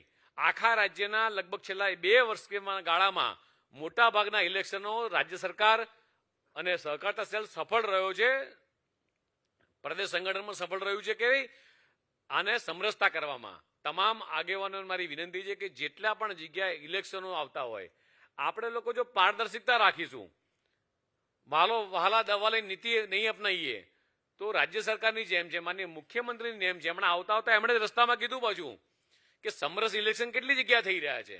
જો આ દિશામાં વિચારીશું માનનીય મિત્રો, તો કદાચ આગામી દિવસોમાં હજી આપણે સુદૃઢ માળખાને કરી શકીશું. જે રીતે ગ્રામીણ વસ્તીમાં દૂધ ઉત્પાદન દિવસે દિવસે વધી રહ્યું છે, અત્યારે રોજનું 250 લાખ લીટર કરતાં વધારેનું કલેક્શન જ્યારે કરીએ છીએ, આગામી દિવસોમાં જે રીતે શહેરીકરણ થઈ રહ્યું છે, એવી જ રીતે ક્વોલિટીની અંદર પણ મિત્રો આપણે ધ્યાન રાખવું પડશે. ગાયની દેખરેખ હોય એમાં પણ આપણે ધ્યાન રાખવું પડશે. અને સાથે સાથે આગામી દિવસોમાં હું અને શંકરભાઈ હમણાં વચમાં ચર્ચા કરતા હતા કે આગામી દિવસોમાં જે રીતે ગામડામાંથી લોકો શહેરમાં રહેવા જાય છે, તો ફેડરેશન પોતે લીડ રહે, અમારા એમડીસી પણ બેઠા છે. શું ગામની અંદર જે જગ્યાએ ગામના લોકો શહેરમાં જતા રહ્યા છે, તો ત્યાં આગળ ગામની અંદર પોતાની એનિમલ હોસ્ટેલ બની શકે, જેથી કરીને ત્યાંનું પશુપાલન સચવાય, પશુધન સચવાય અને ગાયોનું ઉછેર કેન્દ્ર પણ સારું થઈ શકે. સાથે સાથે એક નાની વાત પણ કહેવી છે કે ગુજરાતની અંદર જે રીતે દૂધની આવક વધી છે, તો ગુજરાતના પશુપાલકો વધુ દૂધ ઉત્પાદન કરે એ દિશામાં કેમ ના વિચારીએ. કદાચ બહારના રાજ્યોને ચોક્કસ આપણા ગુજરાતના દૂધ સંઘો સપોર્ટ કરે છે કે બહારના ખેડૂતોને પ્રોત્સાહન આપે છે, પણ ગુજરાતના ખેડૂતો એ દૂધ સંઘ આપણે દૂધ ઉત્પાદનમાં વધે તો બહારથી જે દૂધ લાવવું પડે છે એમાં કદાચ આપણે ના પણ લાવવું પડે. અને સાથે સાથે એવું કહીશ કે જેટલા પણ દૂધ સંઘો છે, હમણાં જ આખા દૂધ સંઘે ફેડરેશન દ્વારા એક નવી ઓડિટ પદ્ધતિનો પણ સ્વીકાર કરવામાં આવ્યો. એમાં પણ પારદર્શિતા વધે એ દિશામાં દુસંગ માન્ય અશોકભાઈને અમારા ધામીલાજી કામ કરી રહ્યા છે, એમડીસી પણ કામ કરી રહ્યા છે. જેટલા પણ સેવા સહકારી મંડળના સભાસદો છે મિત્રો, બધા ગામડામાં જ્યાં જ્યાં અમારો પ્રવાસ થયો, તો જે ગામના ખેડૂતો હોય છે, એ ખેડૂતોની જે જનસંખ્યા હોય, જે ખેડૂત ખાતેદાર હોય, એમાં 100% ખેડૂત ખાતેદાર એ સેવા સહકારી મંડળના સભાસદ બને મિત્રો. એ દિશામાં તમામે તમામ ડિસ્ટ્રિક્ટ બેંકના મારું નિવેદન છે, તમામ સહકારી આગેવાનોને મારી વિનંતી છે કે તમામે તમામ સેવા સહકારી મંડળીમાં એ તમામ લોકો સભાસદ બને. કેસીસી ધિરાણ એ લોકો સુધી પહોંચે. ઘણી બધી જગ્યાએ આપણને બધાને ફેક્ટની ખબર છે, મારે જિલ્લા વાઇઝ આંકડામાં નથી પડવું, પણ ઘણા બધા દુસંગની અંદર પણ આપણે એવું છે મિત્રો. એક સરસ ઇનિશિયેટિવ રાજ્ય સરકારે લીધું છે કે જે સૂચિત મંડળીઓ હતી એને બંધ કરી અને મોટી જે મેઇન મંડળી હોય એમાં આપણે સભાસદ અને એને એનરોલમેન્ટ કરીએ છીએ. સાથે સાથે ગામ મોટું છે તો એમાં તમે પેટા કેન્દ્રો ખોલો, એમાં ના નથી, પણ એ દૂધ મંડળીનું પોતાનું પેટા કેન્દ્ર હોવું જોઈએ, સૂચિત મંડળી ના હોવી જોઈએ મિત્રો. એ દિશામાં કામ કરવું પડશે, તો જ આપણે માનનીય વડાપ્રધાન શ્રી નરેન્દ્ર મોદીજીનું જે સપનું છે અને અમિતભાઈ શાહ સાહેબનું જે સપનું છે મિત્રો, એ દિશામાં આપણે આગળ વધી શકીશું. સાથે સાથે અમૂલ ફેડરેશને પણ કહીશ કે જે દૂધસંઘોને, જે કદાચ નાના જિલ્લાઓમાં નાના દૂધસંઘ છે, તો એને ફેડરેશન તરફથી કઈ રીતે મદદ થઈ શકે એ દિશામાં ચોક્કસ વિચારવું જોઈએ અને ગુડ ગવર્નન્સ સાથે પારદર્શિકતા લાવવાનું મિત્રો વિચાર કરીએ. સાથે સાથે બનાસ ડેરીએ જે રીતે એક મોડલ ઊભું કર્યું છે, Banas bio fertilizer research development laboratory, બનાસના જિલ્લામાં લગભગ 100 મેટ્રિક ટન પ્રતિ ઉત્પાદન ક્ષમતાવાળી 5 બાયોગેસ પ્લાન્ટની સ્થાપના થવા જઈ રહી છે. 150 મેટ્રિક ટનના ઉત્પાદનનો પાવડર અને બેબી ફૂડ ફ્લાટ તૈયાર કરવામાં આવ્યો છે. અને આ સિવાય બનાસ ડેરી આગામી દિવસોમાં ઓઇલ મિલ પણ ચાલુ કરવા જઈ રહી છે. એટલે બાકીના દૂધ સંઘ છે અથવા બાકીના જે સેવા સહકારી મંડળી છે, એ પોતાના ત્યાં વિવિધતા શું થઈ શકે, સહકારતાનું સાચું મોડેલ કોઈને જોવું હોય તો ચોક્કસ એવું કહીશ કે એક વખત બનાસની વિઝિટ માન્ય શંકરવી સાહેબ રાખો. બધા જ મિત્રોને બનાસે જે રીતે પ્રગતિ કરી છે એ દિશામાં આગળ વધવું જોઈએ. માન્ય દિલીપભાઈ સાથે વાત થઈ તો દિલીપે પણ ગુજકો મસ્કોલના માધ્યમથી જે મોલ ખોલી રહ્યા છે, એટલે ખેડૂતોની પોતાની પેદાશ લઈ અને આખા મોલની અંદર વેચાય, જેથી બહારની પ્રોડક્ટ વેચાય નહીં. અત્યારે જે આપણે મંચસ્થ મહાનુભાવનું જે સ્વાગત કર્યું, અમૂલ દ્વારા જે ઇનિશિયેટિવ લેવામાં આવ્યું છે કે અમૂલની ઓર્ગેનિક પ્રોડક્ટો એટલે ખેડૂત પાસેથી પ્રોડક્ટ ખરીદી, એનું ગ્રેડિંગ કરી અને પ્રોડક્ટને એક્સપોર્ટ થાય એવા સારા પેકિંગ સાથે ખેડૂતોને અને નીચે ખરીદનારને મળી રહે, એ દિશામાં અમૂલ પણ કામ કરી રહી છે. દૂધસાગર ડેરીએ પણ એક સરસ ઇનિશિયેટિવ લીધું છે કે ઓર્ગેનિક પ્રોડક્ટો એ ખેડૂતોની ખરીદી અને અમૂલની જેમ પ્રોડક્ટ પેક કરી અને આપવાનું કામ કર્યું છે. એટલે મારી તમામ મિત્રોને મારી વિનંતી છે કે દેશના યશસ્વી પ્રધાનમંત્રી માનનીય મોદી સાહેબનું જે સપનું છે, ઘણા બધા મિત્રો અહીંયા એવા છે, ઘણા બધા સિનિયર કાર્યકર્તા એવા છે કે દેશના યશસ્વી પ્રધાનમંત્રી માનનીય મોદી સાહેબ દ્વારા જોડે એમણે સ્ટાર્ટિંગના સમયોમાં સાહેબ જ્યારે સંગઠનમાં કામ કરતા હતા, સાહેબ જ્યારે મુખ્યમંત્રી હતા, ત્યારથી લઈ એમના વિઝનને આજે ઓળખે છે. 2047નું જે વિઝન છે, 5 ટ્રિલિયન ઇકોનોમીની જે આપણે વાત કરીએ છીએ મિત્રો, ત્યારે ગુજરાતનું સહકારતા મોડલ એ સૌથી વધુ યશ ભાગીદારી એમાં મેળવે મિત્રો. એ દિશામાં માન્ય વડાપ્રધાનશ્રીએ જે ઇનિશિયેટિવ લીધા છે, માન્ય અમિતભાઈ શાહ સાહેબ જ્યારે જે ઇનિશિયેટિવ લેવામાં આવ્યા છે અને માન્ય મુખ્યમંત્રીશ્રી સતત એના મોટિવેશન માટે કોઈ જિલ્લામાં જઈને પ્રવાસ કરીને આવ્યા ત્યારબાદ તરત જ પૂછે છે, એમની પાસે ડેટા હોય છે કે કયા જિલ્લામાં અમારો પ્રવાસ થયો છે, ત્યાં કયા જિલ્લામાં કોઓપરેટિવના કેટલા કામો ઇનિશિયેટિવ લીધા છે. જે રીતે અમિતભાઈ શાહ સાહેબ જે રીતે રિપોર્ટ લેતા હોય છે, તેવી જ રીતે માન્ય મુખ્યમંત્રીશ્રી પણ એ ગુજરાતના સહકારી માળખાની મિત્રો ચિંતા કરતા હોય છે. એટલે તમામ મિત્રોને મારી વિનંતી છે અહીંયા ઉપસ્થિત સૌ મિત્રોની કે દેશના યશસ્વી પ્રધાનમંત્રી માન્ય મોદી સાહેબનું જે સપનું છે, એ સપનાને મિત્રો પૂરા કરીએ. બેંકના જેટલા મિત્રો અહીંયા ઉપસ્થિત છે એમને હું કહીશ કે હવે બેંકો ડિજિટાઇઝેશન તરફ આગળ વધી રહી છે, તો આપણા ડિરેક્ટરને પણ એ રીતે એજ્યુકેટ કરીએ. જે બેંકના એમડી છે, હું ને જે બી જ્યારે નીચે જઈએ ત્યારે અમને ખ્યાલ આવે છે કે કયા લેવલે એમડીએ પોતાને અપગ્રેડ થવાની જરૂર છે, કયા લેવલે ડાયરેક્ટરશ્રીઓ અપગ્રેડ થવાની જરૂર છે.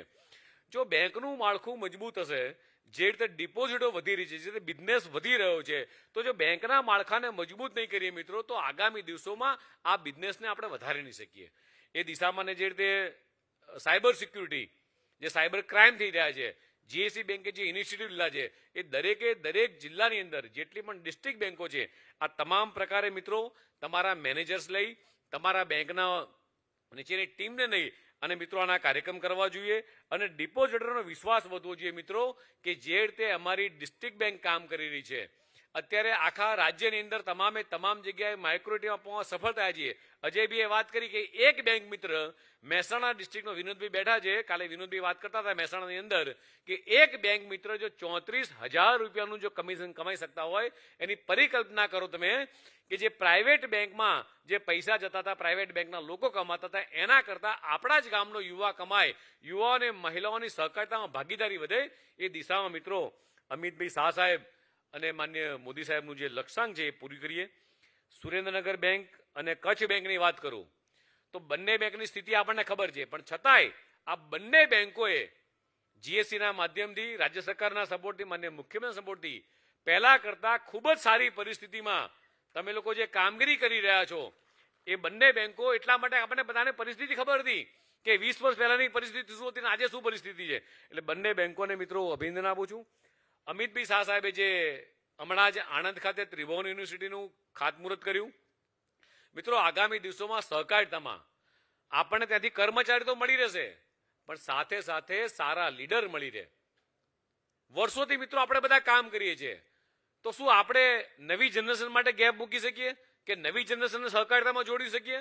અત્યારે હું, અજયભાઈ, દિલીપભાઈ, શંકરભાઈ સાહેબ બધા જ લોકો આપણે દરેક જિલ્લામાં ફરીએ છીએ, પણ જે નવી જનરેશન સહકારિતામાં આવી જોઈએ એમાં ક્યાંક ને ક્યાંક ગેપ ઓછો છે મિત્રો. તો આપણે મિત્રો એ દિશામાં કામ કરીએ અને સહકારિતામાં યુવા અને મહિલાઓની ભાગીદારી વધે મિત્રો એ દિશામાં કામ કરવું જોઈએ. આજનો ખાસ ઉદ્દેશ સહકારથી સમૃદ્ધિનો જે ઉદ્દેશ હતો કે કોઓપરેશન એમોંગ કોઓપરેટિવ, હજી અમારી દરેક જિલ્લાઓમાં પ્રવાસ શરૂ છે. જેટલા પણ એમડીસીઓ છે, મારા તમામ ડીઆરઓ પણ અહીંયા હાજર છે. વ્યક્તિગત જિલ્લા વાઇઝ રિપોર્ટ નથી આપતો, કદાચ કોકનું સારું દેખાય, કોકનું નબળું દેખાય, પણ તમામ મિત્રોને મારી વિનંતી છે કે દેશના યશસ્વી પ્રધાનમંત્રી માનનીય મોદી સાહેબનું જે સપનું છે, અમિતભાઈ શાહ સાહેબ જે રીતે આખા દેશની અંદર ગુજરાતને રોલ મોડલ તરીકે પ્રસ્થાપિત કરી રહ્યા છે, માનનીય મુખ્યમંત્રીશ્રીનું જે વિઝન છે કે ગુજરાત આખા દેશમાં સહકારિતામાં આગળ વધે, એના માટે મિત્રો મારે તમારા બધાના સહયોગની જરૂર છે. હું એકલો કદાચ દોડીશ તો નહીં દોડી શકું, પણ જો આપણે બધા ભેગા થઈ અને દોડીશું તો ચોક્કસ માન્ય વડાપ્રધાનશ્રીનું આ સપનું અમિતભાઈ શાહે સોંપેલું આપણે કામ એ જરૂરથી આપણે પૂરું કરીશું. એ જ અભ્યર્થના. ભારત માતા કે જય, વંદે માતરમ.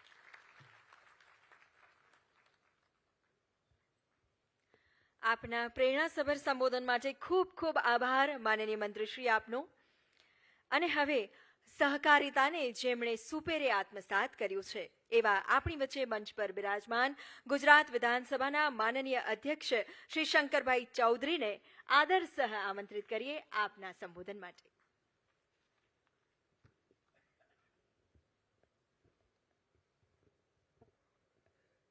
ગુજરાતની પ્રજાનું હિત જેમના હૈયે સદૈવ વસેલું છે અને પ્રજા કલ્યાણ માટે, ગુજરાત માટે જીવવું, રાજ્યની પ્રજા માટે જીવવું, તે સંકલ્પ સાથે કામ કરતા આપણા રાજ્યના યશસ્વી મુખ્યમંત્રી આદરણીય શ્રી ભૂપેન્દ્રભાઈ પટેલ સાહેબ, સાથે માન્ય કૃષિ મંત્રી અને નકશી ખેડૂત એવા માન્ય શ્રી રાઘવજીભાઈ પટેલ, સાથે એન્વાયરમેન્ટ માટે ખૂબ સારું કામ કરી રહ્યા છે એવા માન્ય મંત્રી શ્રી મુળુભાઈ બેરા, સહકારિતામાં હજુ વધારે શું સારું કરી શકાય એવા શુદ્ધ ભાવ સાથે ટેકનોલોજીનો ઉપયોગ કરીને સહકારિતાને આગળ વધારવા માટે સતત મહેનત મથામણ કરતા અને માર્ગદર્શન આપતા માન્ય મંત્રી શ્રી જગદીશભાઈ વિશ્વકર્માજી, માન્ય મંત્રી શ્રી એન્વાયરમેન્ટ મુકેશભાઈ પટેલ, સાથે દેશની અંદર અને દુનિયામાં સહકારિતામાં, ખાતરની દુનિયામાં, પૂરા વર્લ્ડમાં જેના નામનો ડંકો જે સંસ્થાનો વાગે છે,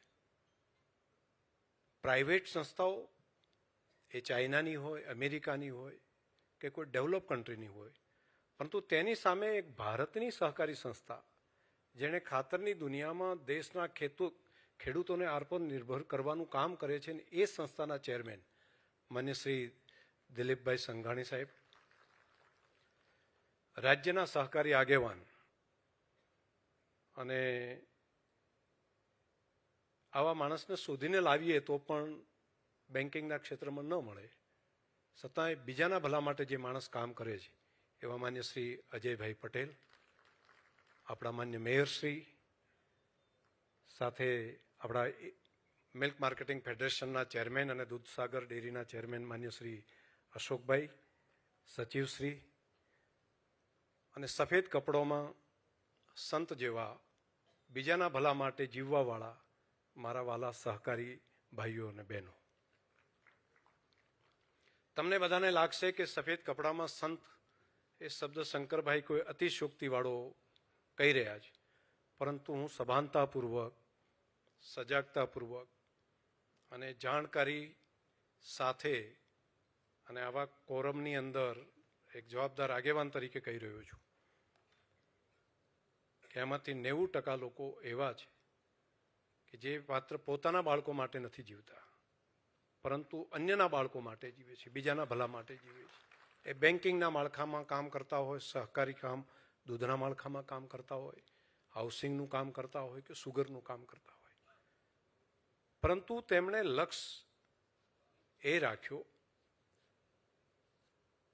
કે પ્રાણીઓ, પંખીઓ પણ પોતાના બચ્ચા માટે એને મોટા કરવા, તેને આગળ વધારવા, તેની સુખ સુવિધા વધે એ માટે તો પ્રાણીઓ, પંખીઓ બધાય કરે છે, પરંતુ હું મનુષ્ય છું અને મનુષ્ય તરીકે હું માત્ર મારો વિચાર નહીં કરું, હું બીજાના ભલા માટે વિચાર કરીશ. અને એ ભાવ સાથે બેન્કિંગનું કામ કરતા હોય, એ ભાવ સાથે ડેરીનું કામ કરતા હોય, એના ડાયરેક્ટર તરીકે હોય, અલગ અલગ ફિલ્ડમાં હોય, એવા સહકારી આગેવાનો બધા છે. આપણે મોટા ભાગે જોતા હોય તો આખો જબ્બો સફેદ હોય તો આખો જબ્બો સફેદ સરસ મજાનો છે નહીં દેખાય, પરંતુ એક નાનકડો ડાઘ હોય તો આપણું ધ્યાન ડાઘ ઉપર જ જતું હોય છે, અને એ ટાઈમે આપણે જોતા હોઈએ કે અરે કાળું થઈ ગયું, પરંતુ આપણો એ આંખનો જોવાનો દ્રષ્ટિકોણ અલગ છે. બાકી શુદ્ધ આખો જબ્બો છે, બાકી બધું સરસ મજાનું છે, તો એ આપણે જોતા નથી હોતા. મેં અનેક જીવનો આની અંદર જોયા છે. હું અત્યારે એ લોકોની સાથે કામ કરી રહ્યો છું કે જેને કોઈ પણ પડી ના હોય, માત્ર ને માત્ર હું સારું શું કરું, 1 રૂપિયાની રિકવરી ન મળે એટલા માટે 10,000 રૂપિયાની રિકવરી લેવા માટે કરીને પોતાના સંબંધીની સાથે સંબંધ બગાડી નાખે બેંક માટે. તમારે આપવા જ પડશે, નહીં ચાલે. કેમ? સામાન્ય ગરીબ પરિવારની ડિપોઝિટ છે, મારી વિધવા બેનની ડિપોઝિટ છે, એણે મૂકેલા પૈસા છે અને તમે નહીં આપો તો નહીં ચાલે, એમ કરીને સંબંધ પોતાનો બગાડી નાખે. એવા કેટલા બધા આગેવાનો અહીંયા છે. પરંતુ દુર્ભાગ્યપૂર્ણ વાત એ રહી કે દર 5 વર્ષે ચૂંટણી આવે, અને દર 5 વર્ષે ચૂંટણી આવે ત્યારે જે લોકોને નવા જેને આવવું હોય, નવા જેને થવું હોય, અને એવા લોકો દુનિયાભરના એના ખામીઓ કાઢી કાઢીને આ ખરાબ, આ ખરાબ, આ ખરાબ, આ ખરાબ, આવી વ્યવસ્થા ચાલ્યા કરે. એટલે ખરાબ જ વાતો બહાર આવે, પરંતુ સારા જે ગુણો છે એને ગુણાનુરાગ કરવાની કોઈ વ્યવસ્થા સહકારી માળખામાં બની જ નહીં ક્યારેય, કે એણે આખું તપ, આખું જીવન આપી દીધું તો પણ ન થઈ. અને જેથી કરીને આટલું પવિત્ર કામ પણ જે લોકો પાસે જેનો ગુણાનુરાગ થવો પડે એ ન થઈ શક્યો. પરંતુ મારે અભિનંદન આપવા છે માન્ય સહકાર મંત્રીશ્રીને, માન્ય મુખ્યમંત્રીશ્રીને, કે એમણે આ નવી પહેલ કરી છે. જિલ્લા કક્ષા સુધી જઈને જે કામ થાય ને આટલા બધા આગેવાનોને બોલાવવાનું નહીં તો શું કામ હોય, અને માન્ય મુખ્યમંત્રીશ્રી શું કામ બોલાવે? એમણે કીધું નહીં, મારે બધા આગેવાનોને મળવું છે, આ બધા સારું કામ કરે છે એને મોટિવેટ કરવા છે, આટલું સારું કરો છો, હજુ આટલું સારું કરો. આ ભાવ સાથે માન્ય મુખ્યમંત્રીશ્રીએ આપણને બોલાવ્યા, મને સહકાર મંત્રીશ્રીએ બોલાવ્યા, આટલું તમે કરો છો, બહુ સારું કર્યું, પણ હજુ આવું સારું કરો. આ ઉદ્દેશને આપણે બધાએ સમજવો જોઈએ. સહકારિતાની વાતથી તો તમે બધા જાણકાર છો, કઈ આજકાલનું નથી. વૈદિક કાળથી ન રાજા ન રાજ્યમ ન દંડો ન દંડિતમ, રાજા પણ ન હોય, રાજ્ય પણ ન હોય, બધા ધર્મનું આચરણ કરતા હોય, બધા એક કલ્પના સહકારિતા ત્યારથી. એ પછીની આપણી ગ્રામીણ સંસ્કૃતિ આવી, ત્યાં પણ જેની પાસે કંઈક વધારે હોય બીજાને આપે, એ સહકારિતા હતી. જ્યારે સરકારો નથી, લોકશાહીઓ નથી, લોકશાહીની સંસદીય પ્રણાલીઓ નથી, પરંતુ સહકારિતા હતી. અને સહકારિતા માત્ર આર્થિક વ્યવહારમાં હતી નહીં, બધી બાબતોમાં હતી. આર્થિક વ્યવહારમાં તો હતી જ. ખેડૂત હોય, ખેતરની તો એ અનાજ માત્ર એવું ના બોલતો કે હું મારું ખેડૂત એકલો જ ખાવું, મારું ઘર ખાય એવું નહીં. ગામની અંદર માટી કામ કરતો આપણો કુંભારભાઈ હશે ને તો એને પણ 1 મણ અનાજ હું આપી આવીશ. ઢોલ વગાડવાનું કામ જે ઢોલીભાઈ કરતો હોય ને એનો પણ એક અધિકાર છે, એને પણ આપતા. નાઈનું કામ કરતા હોય તો એના માટે પણ 1 મણ અનાજ એના માટે હશે. સુથારી કામ જે કરે છે, લુહારી કામ કરે છે, એનો પણ અધિકાર છે. ગામના પૂજારીનો અધિકાર છે, ગામના અભ્યાગતનો અધિકાર છે. કેમ? હું કમાઉં છું એના ઉપર માત્ર મારો અધિકાર નથી. અને દિવાળીની સિઝન આવે એટલે માટીના કામ કરવાવાળા કુંભારભાઈ હોય આખા ગામને માટીના વાસણ પહોંચાડી દેતા. અને ખેતીની સિઝન આવે એટલે સુથારી કામ કરવાવાળો આપણો સુધારભાઈ એ બધા ખેડૂતોના વ્યવસ્થા કરતા. સામે વિનિમયની વ્યવસ્થા નથી ત્યારે પણ આ વ્યવસ્થા હતી. આ સહકારિતા હતું. આ સહકારિતા ભારતનો આત્મા હતું. અને માત્ર આટલા સુધી જ નહોતું, મનુષ્ય પૂરતું નહોતું, પ્રાણી પંખી સુધી હતું. ઘરની અંદર એ સંસ્કારો આપવામાં દાદા દાદી પાસે આવીને કહેતા, નાના બાળકને કીડિયાનગરું પૂરવાનું કેવડા શીખવતા. ત્યાંથી શરૂઆત કરતા. લે કીડિયાનગરું પૂરીએ. કેમ? કીડીઓ શું આપણને મત આપશે? કીડીઓ કંઈ લાભ કરી આપશે? ના, મારું કર્તવ્ય છે, મારી પાસે છે, મારે એને આપવું જોઈએ. આ સહકારિતા હતી. સવારે વહેલા વડીલો છે પ્રભાત ફેરી ફરતા અને જઈને મુઠ્ઠી અનાજ દરેક લોકો એની અંદર જઈને નાખી આવતા અને કહેતા પંખીઓ માટે તો વ્યવસ્થા કરવી પડે ને. ગાયો રખડતી હોય તો એના માટે કરીને અનાજ દર વખતે ખેતીની સિઝન આવે એમાંથી કેટલાક પૂળાનો ભાગ ગામની રખડતી ગાયો માટે કરતા. આ સહકારિતા હતી. ગામની અંદર કોઈના ઘરે લગ્ન આવ્યું હોય તો ગરીબમાં ગરીબ પરિવારને ત્યાં પણ ઉતારો એનો ગામના સંપન્ન જે પરિવારો એના ત્યાં આવતા. અને એમાં કોઈ જ્ઞાતિ નહોતી, જ્ઞાતિ વ્યવસ્થાઓ નથી. એ ગરીબમાં ગરીબ ઢોલી હોય, ઢોલીના ઘરે લગ્ન હોય તો એને પીરસવા માટેની પણ વ્યવસ્થા ગામના યુવાનો જઈને કરતા, એની વ્યવસ્થા કરતા. આ સહકારિતા આપણે ત્યાં હતી. સરકારો નથી ત્યારની વાત. સરકારી વ્યવસ્થાઓ બની, નવી ક્રાંતિઓ આવી, લોકશાહી વ્યવસ્થાઓ બની, યુરોપમાં ક્રાંતિ આવી, ખાસ કરીને અમેરિકાની અંદર આવી. એ પછીનો વિષય જ્યારે થયો, જ્યારે લડાઈનો યુગ પૂરો થયો, રાજાશાહીની વ્યવસ્થાઓ તૂટી, એ વખતે કેટલાક આર્થિક મોડલો બનાવવાની વ્યવસ્થા થઈ. એમાં એક મૂડીવાદી વ્યવસ્થા બની, બીજી એક સામ્યવાદી વ્યવસ્થા બની. આ બે વ્યવસ્થા ઉપર આખી દુનિયાના બે ધરીમાં વેચાઈ ગઈ. એક મૂડીવાદી વ્યવસ્થા, બીજી સામ્યવાદી. મૂડીવાદીની અંદર એક મોટો વ્યક્તિ મૂડી ભેગી કરે અને એ પછી એનો મોટો બિઝનેસ ડેવલપ કરે, એમાંથી રોજગારી આપે અને એક વ્યક્તિ પાસે વધારે પૈસા આવે. અને સામ્યવાદી વ્યવસ્થા એવી થઈ જેટલું છે એના બધાનો સરખા ભાગે કરી નાખો. વધારે હોય કે ઓછું, બધાએ સરખો જ ભાગે વેચી દેવાનું, બધાનો ભાગ એક સરખો. ખેતર છે તો ખેતરમાં ઉત્પન્ન થયેલું બધું એક સરખું. વેપારી છે તો બધાને એક સરખું. આના દુષ્પરિણામો પણ આવ્યા. સામ્યવાદી વ્યવસ્થા તૂટી એટલા માટે ગઈ કે લોકોને લાગ્યું કે હું કામ કરું કે ન કરું, પરંતુ મને આટલું તો મળી જ જવાનું છે, રોટી કપડાં મકાન મને મળી જવાના છે, એટલે મારે આગળ વધવાની કોઈ જરૂર ના રહી. અને મૂડીવાદી વ્યવસ્થાની અંદર એ દુષ્પરિણામ આવ્યું કે માત્ર મૂડીની પાછળ, ભૌતિકવાદની પાછળ એટલા સુધી પહોંચી ગયો કે એને પોતાનું સુખ પણ એને ત્યાગી દીધું. સુખને માત્ર મનનું સુખ, શરીરનું સુખ, એ સુખ એના મનમાં રહ્યું. એ ચિત્તનું સુખ, બુદ્ધિનું સુખ, આત્માનું સુખ એની કલ્પના જ ના રહી. અને અરાજકતાની અંદર ઘણા બધા પૈસા આવ્યા પછી પણ એ સમસ્યાઓ આવી ગઈ કે એને ગોળી લેવી પડે ઊંઘવા માટેની, એને બીમારી માટેની ગોળી લેવી પડે. અને ધીમે ધીમે એક સમસ્યામાંથી બીજી સમસ્યા, બીજી સમસ્યામાંથી ત્રીજી સમસ્યા એમાં ઉલઝાતો ગયો.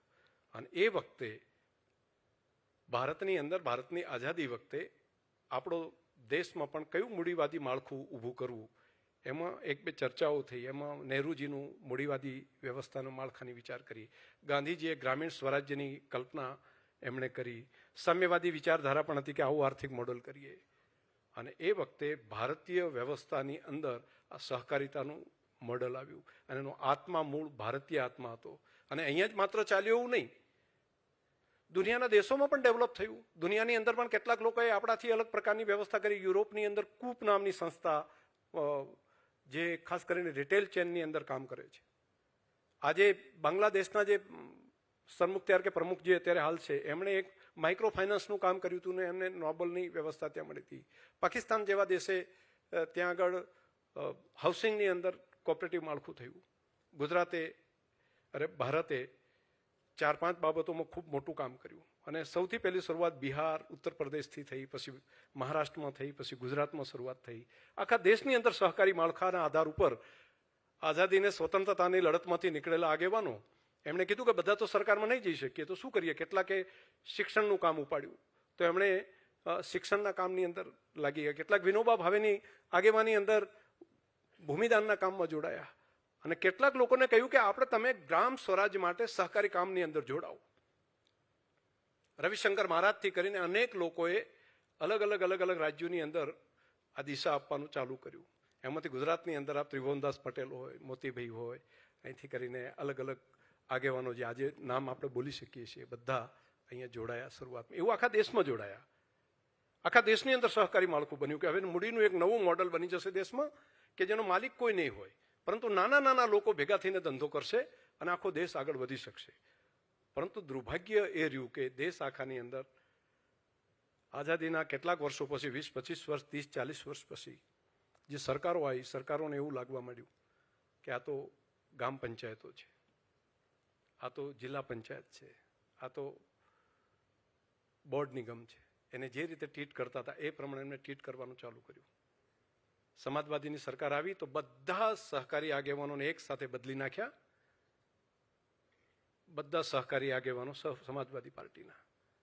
બીએસપીની સરકાર આવી, આખા માળખા વિખેરી નાખ્યા બધા બીએસપીના, જેને સહકારની જાણકારી નથી.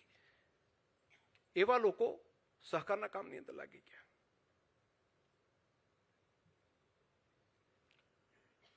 હા, હું લગભગ 10 મિનિટમાં પૂરું કરી દઈશ. બિહારની અંદર પણ એ સ્થિતિ થઈ. ગુજરાત બચી ગયું, થોડું મહારાષ્ટ્ર બચી ગયું. અને ગુજરાત ને મહારાષ્ટ્ર બચી જવા પાછળનું જો કોઈ કારણ હોય તો અહીંયા વિઝનરી લીડરશિપ મળી. સરકારો એને પોષણ કર્યું, સરકારો એને એના આત્માને મારી ના નાખ્યું. હું એના 2-3 ખાલી ઉદાહરણ આપીને મારી વાત પૂરી કરીશ. મારો અનુભવ જે છે, રાજ્ય સહકારી બેંકમાં માન્ય અજયભાઈ છે, હું પણ એની અંદર બોર્ડ ઓફ ડાયરેક્ટર તરીકે, વાઇસ ચેરમેન તરીકે રહેલો. ચૂંટણી લડીને જીતવું એવું સંકલ્પ ભારતીય જનતા પાર્ટીનો પણ ઘણા વર્ષો પહેલો નહોતો. જયરામભાઈ કરીને અમરેલીના આગેવાન, અને એ ત્યાં એમની ટીમ, નટુભાઈ, આત્મારામ કાકા, અહીંયા ધીરુભાઈ, 10-15 આગેવાનો કટ્ટર ભારતીય જનતા પાર્ટીના સરકારના વિરોધી. અને અહીંયા પણ બધાના મનમાં થાય કે સહકારી સંસ્થા છે તો રાજ્ય બેંક તો પેલી કરવી પડે, લેવી પડે. 2 વખત પ્રયત્ન કર્યો હતો. ક્યારેક 1 મતથી, ક્યારેક 2 મતથી ચૂંટણી હારી ગયા. ત્યારે કોઈ લોકો સલાહ પણ આપતા કે આવું લડવું કરવું એના કરતાં એક કામ કરો ને, સીધા જ એમને મૂકી દો ને, વહીવટદાર મૂકીને સસ્પેન્ડ કરો, વિષય પૂરો કરો, નવી બોર્ડ મૂકી દો. ત્યારે એક લીડર એવું બોલે. અમિતભાઈની સાથે અમે ચર્ચા કરી છે. અમિતભાઈ અને અમે એ મત ઉપર આવ્યા છીએ કે ચૂંટણી લડીને જીતી શકાય, પરંતુ સહકારિતાનો આત્મા છે એનું ગળો ટૂંપીને અમે ક્યારેય સહકારી સંસ્થા ન લઈ શકીએ. અને લીડરનું નામ એટલે નરેન્દ્રભાઈ મોદી. 2 વખત 1 મતથી રૂલિંગ પાર્ટી હોય, ચૂંટણી હારતી હોય, પરંતુ અમે એના ઉપર વહીવટદાર નહીં મૂકીએ. કેમ? જો એ પરંપરા ઊભી કરીશું તો સહકારનો આત્મા તૂટી જશે. આવું દ્રષ્ટિથી વિચારવાવાળા નેતાઓ હતા. એના કારણે કરીને ગુજરાતની અંદર સહકારી માળખું પાંગર્યું, બીજા રાજ્યોની અંદર નથી થયું. એનું સૌથી મોટું કારણ, નહીં તો સરકાર તો એને એવું થાય કે હું પકડી લઉં, દબોચી જઉં, કચડી નાખું. એવું એમણે ના વિચાર્યું. જે બીજા રાજ્યો વિચારતા હતા એવું ગુજરાતે ના વિચાર્યું. બીજા ઉદાહરણ, માન્ય અજયભાઈએ વાત કરી. ભારત સરકાર વિરોધની હતી, વિપક્ષની હતી, અને આરબીઆઈએ નિયમ કર્યો કે જેની પાસે લાયસન્સ નથી, નહીં હોય, એ બધી બેંકોને બંધ કરી દેવાની. શરદ પવાર જેવા ત્યાં નેતાઓ બેઠા હોય, અને ગુજરાતની અંદર નરેન્દ્રભાઈ મોદી મુખ્યમંત્રી હોય, અને 4 બેંકો એવી કે જેની બેંકના લાયસન્સ ન મળે, કેમ કે એની સ્થિતિ બહુ ખરાબ હતી. એમાં એક પંચમહાલ, બીજું સુરેન્દ્રનગર, ત્રીજું જુનાગઢ અને ચોથું કચ્છ. આમાંથી 2 જગ્યાએ તો બિલકુલ વિરોધમાં માન્ય જસુભાઈ બેઠા છે, કદાચ આજે જસુભાઈ, હા, એ ત્યારે કોંગ્રેસ પાર્ટીમાં અને એના ચેરમેન. અને ત્યારે રાજ્યના મુખ્યમંત્રીશ્રીને અમે જઈને, માન્ય સંઘાણી સાહેબ અહીંયા બેઠા છે, જેને વાત કરી કે સાહેબ પૈસા એની પાસે નથી, તો કે રાજ્ય બેંકમાં આપો. રાજ્ય બેંક પાસે પણ અમે અમિતભાઈ સાહેબ, બાકી બધા ચર્ચા કરી, માન્ય અજયભાઈ છે આપણા, કે આટલા પૈસા આપણી પાસે નથી. અને આપી શકાય એવી વ્યવસ્થા ડિપોઝિટ તરીકે આપીએ, પરંતુ એમણે કીધું કે અમારી મૂડી જોઈએ, આ સંસ્થાની મૂડી હોય તો જ લાયસન્સ મળે. અમે 31 માર્ચ છેલ્લો એક દિવસ બાકી હતો ને માન્ય મુખ્યમંત્રીશ્રીને મળવા ગયા અને કીધું કે સાહેબ આ 4 બેંકોને બચાવવી હોય તો રાજ્ય સરકારની તિજોરીમાંથી 100 કરોડ રૂપિયા ગયા ખાતે આપવા પડે. એક ક્ષણનો પણ વિલંબ કર્યા વગર રાજ્યના મુખ્યમંત્રીશ્રીએ એમ કીધું, કૈલાસનાથનને બોલાવો, નિર્ણય કરો, તિજોરી બંધ થાય એ પહેલા આ પૈસા એ બેંકના ખાતામાં જમા કરો, એટલા માટે કે રાજ્યના બહુ પુરુષાર્થ પછી બનેલી સંસ્થા છે, એ સંસ્થા ડૂબવી ન જોઈએ. અમે વાત કરી સાહેબ, આમાં 2 જગ્યાએ તો કોંગ્રેસના ચેરમેનો છે. એ ચેરમેનો ગમે તે પાર્ટીના હશે, પણ બેંક તો મારા રાજ્યની છે ને, અને 100% મારા રાજ્યની બેંકોને લાયસન્સ મળવા જોઈએ. શરદ પવારજી નહોતા અપાઈ શક્યા બધી 100% બેંકોને લાયસન્સ, પરંતુ ગુજરાતની અંદર ગુજરાતની તમામે તમામ કચ્છ સહિતની બેંકોનો લાયસન્સ બચી ગયા અને આજે આ સહકારી માળખું આટલું મજબૂતાઈથી ઊભું છે. કેટલું મોટી ઉદારતા હશે, કેટલી મનની વિશાળતા હશે. નહીતર એમ કે ભાઈ તમે લોન આપી છે, તમે ભરતી કરી છે, તમે ખોટો ધિરાણ કર્યા છે, તમારી બેંક ડૂબી છે, તમે ભોગવો. ના, જેણે જ્યારે નુકસાન કર્યું એનો હિસાબ જ્યારે કરવો હશે ત્યારે કાયદો કરશે. પરંતુ આજ મારી બેંકો ડૂબી ના જોઈએ, આજે મારું સહકારી માળખું ડૂબવું ના જોઈએ. આ દ્રષ્ટિકોણ હતો. ઘણી વખત આપણને વંદન કરવાની ઈચ્છા થાય કે આવું વિચારતા હતા. અમે બીજી વાત એક વખત લઈને ગયા, માન્ય મુખ્યમંત્રી સાહેબ, એક વખત ખેડૂતોની સહકારી બેંકો તૂટવા માંડીને પ્રાઇવેટ બેંકો ખૂબ આગળ વધવા માંડી અને ધિરાણ આપવાની બાબતમાં ત્યારે માન્ય અમિતભાઈ સાહેબની સાથે અમે આ 4 લોકો, માન્ય દિલીપભાઈ, અજયભાઈ સાહેબને જઈને વાત કરી, સાહેબ સહકારી બેંકોને બચાવી હોય ને તો વ્યાજ રિબેટ આપીએ. તો કે દેશની અંદર વ્યાજ રિબેટ એટલે કે લોન ખેડૂત લે, પરંતુ એના વતી વ્યાજ આપણે આપીએ. કે દેશમાં કોઈએ કર્યું છે? દેશમાં નથી કર્યું, પરંતુ આપણે જો કરીએ તો આના કારણે શું થાય? તો આટલી આ સ્કીમ માત્ર સહકારી બેંકો માટે મૂકીએ તો આપણી સહકારી બેંકો મજબૂત થઈ જાય. ખેડૂતો જે બધા પ્રાઇવેટમાં જતા રહે છે ને એની જગ્યાએ સહકારમાં આવે અને સહકારી માળખું મજબૂત થાય.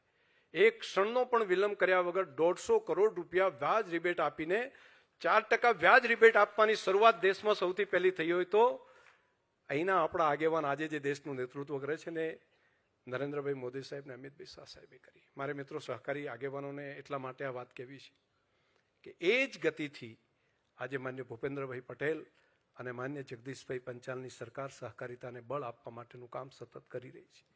અને આ સહકારી માળખાને આગળ વધારવા માટે, એ સહકારિતાના આત્માને વધારે પ્રજ્વલિત કરવા માટે સતત કામ કરે છે. આપણે કામ કરવું પડે. આપણી નાની મોટી ત્રુટિઓ હોય ઠીક કરવી પડે. આપણે કેવી ત્રુટિઓમાં પડી જઈએ છીએ? સરકારને પરિપત્ર કરવો પડે કે તમારે આવી જ ગાડી વાપરવી પડે, ઇનોવાથી મોટી ગાડી નહીં વાપરો. કેમ ભાઈ, કેમ સરકારને પરિપત્ર કરવો પડ્યો? શું કામ? હું આજે તમારો બધાનો માયલો છું ને એટલે બોલું છું. ને મને ખબર છે હું સહકારી આગેવાન છું ને રાજ્યનો આગેવાન છું, તો પણ હું આ વાત કરું છું ને બહુ ગંભીરતાપૂર્વક વાત કરું છું. કેમ સરકારને કરવો પડ્યો પરિપત્ર? આપણે એટલું સેલ્ફ ડિસિપ્લિન ન કરી શકીએ કે આપણે સાર્વજનિક સંસ્થા ઉપર બેઠા છીએ, શું કામ મોટી ગાડી રાખીએ? અને મોટી ગાડીમાં બેસો કે નાની ગાડીમાં બેસો, મનના જ કારણો છે ને. શું રાજ્યના મુખ્યમંત્રી પોતે જો એક સામાન્ય પોતે ના મર્સિડીઝ લઈ શકે?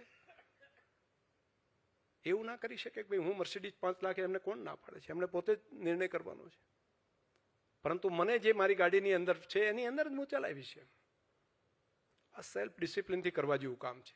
એની અસર થતી હોય છે. અને આ કહેવાનો હું એટલા માટે મને અધિકાર છે કે હું આનો અમલ મેં કર્યો છે. એટલા માટે હું 10 વર્ષથી ડેરીના ચેરમેન છું. મેં પહેલા દિવસે નિર્ણય કર્યો તો હું ડેરીના ચેરમેન તરીકે હું આવું છું તો મારી પાસે જે મારી ગાડી હશે એનો જ ઉપયોગ કરીશ. હું સંસ્થાની ગાડીનો ઉપયોગ નહીં કરું. હું એની અંદરથી ડીઝલ નહીં લઉં, હું ડ્રાઈવર નહીં રાખું, હું ટીએડીએ નહીં લઉં, હું પથ્થું નહીં લઉં. કેમ? મેં સ્વેચ્છાએ પોતે નક્કી કરેલું છે કે મારે પ્રજાનું ભલું કરવું છે, મારે બીજાના માટે જીવવું છે.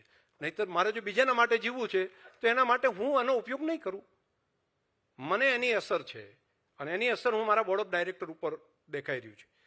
હું આજે જાહેરમાં અહીંયા બેઠા છે, મારા બોર્ડ ઓફ ડાયરેક્ટર બેઠા છે, આખા રાજ્યના સહકારી આગેવાનોની હાજરીમાં કહી શકું છું કે બનાસકાંઠા જિલ્લો એવો છે કે જે બાકી બધા આંગળીઓ કરતા હોય ને, ચર્ચાએ થતી હોય, તમે ભરતીની અંદર પૈસા લીધા, તમે પેલા કર્યા. હું માત્ર મારું પેલું નહીં, મારો પોતાનો નહીં, મારો બોર્ડ ઓફ ડાયરેક્ટર પણ એક પણ રૂપિયો ક્યાંય ભરતીની અંદર નથી લેતો. આવું જાહેરમાં હું સ્ટેજ ઉપર કહી શકું તો એની અસર છે, એની વ્યવસ્થા બની છે. આ થઈ શકે છે, આ શક્ય છે. સહકારી આગેવાનોમાં મંડળીઓની અંદર ક્યાંક પ્રોબ્લેમો થતા હતા. ફેટ વધી જાય, ફેટ ઘટી જાય, ઊંચા કરે, નીચા કરે. રસ્તો શું હોય? ગાળો બોલ્યા કરવાની, વિરોધ કર્યા કરવાનો? ના, એવું નહીં. નાનકડું મશીન ડેવલપ કર્યું, ફેટ અને SNF બેની ગણતરી કરીને પૈસા આપવાનું ચાલુ કર્યું.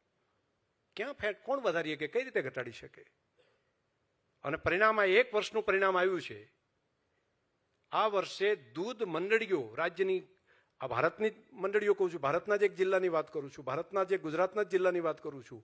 દૂધ મંડળીઓ આવતીકાલે ભાવ વધારો આપવાનો છે.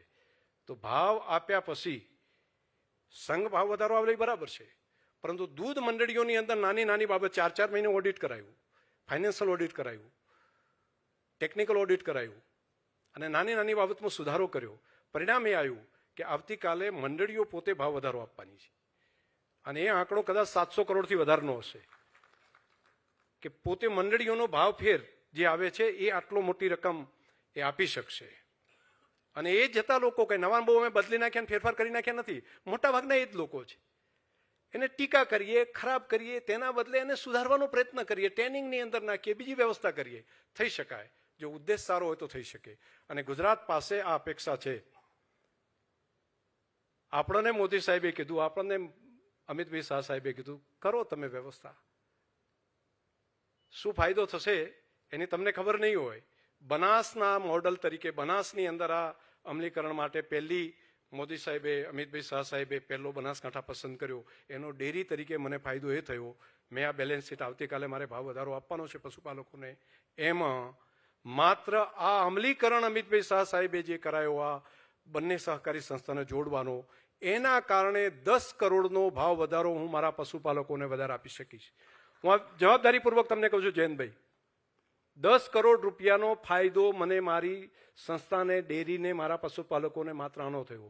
મેં 3.5 કરોડ રૂપિયા, હજુ બેંકનું બાકી છે, પરંતુ મને ચેરમેન શ્રી તે બનાસના બેઠા છે, એમણે બનાસ બેંકના 3.5 કરોડ રૂપિયાનો બેંકને ફાયદો થયો. એટલે કોઈ મનની અંદર એવી શંકા ન રાખતા કે આવું કરવાથી આપણને નુકસાન થશે. નુકસાન નથી થવાનો, ફાયદો જ છે. અને આ તો પહેલા વર્ષનો ફાયદો છે.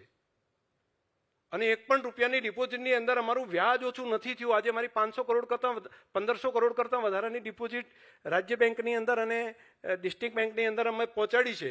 1 પણ રૂપિયાનું વ્યાજ ઓછું નથી થયું. પણ ટેક્સીસની અંદર જે ફાયદો, નુકસાન થતું હતું, એ ટેક્સીસની અંદર 10 કરોડનો ફાયદો થયો છે. આ વિચારીને કરે છે. આંખો બંધ કરીને જે આપણા નેતાઓ આપણને વાત કરે છે ને, એ કોઈ પોલિટિકલ એંગલ સાથે નથી, પ્રજાના એંગલ સાથે છે. આંખો બંધ કરીને કામને આપણે ઉપાડી લઈએ, ખૂબ સારું પરિણામ મળશે. આવું સરસ મજાના અને નાના મોટા વિષયો આવતા હોય ને, પ્રશ્નો હશે. ઓડિટનો વિષય આવ્યો તો ચર્ચા ચાલી, મારી પાસે પણ ઘણા બધા આવ્યા, ઘણા બધા લોકોએ વાત કરી. તો સરકારે પણ ઉદારતાપૂર્વક જ્યાં લાગ્યા ફેરફાર, સુધારો કરવાનો તો લિબરલનેસથી કર્યું. પણ એ નકામો તો એવું નથી. મને પોતાને આ વખતના રિપોર્ટની અંદર 10 બાબતો એવી મળી છે કે જે હું પોતે ચેક કરતો હતો, ઓડિટ કરતો હતો. મારી સિસ્ટમ, એમ કીધું મારી પાસે 15 જેટલા ચાર્ટર્ડ એકાઉન્ટ છે, છતાં પણ મને લાગતું હતું કે જે વસ્તુ હું નહોતો કાઢી શકતો, એવી 10 બાબતો એવી છે કે જેમણે આ ઓડિટના કારણે કરીને મારા ધ્યાન ઉપર આવી. એની અંદર હું સુધારો હજુ વધારે કરી શકીશ. આવું તમારે બધાને થયું હશે.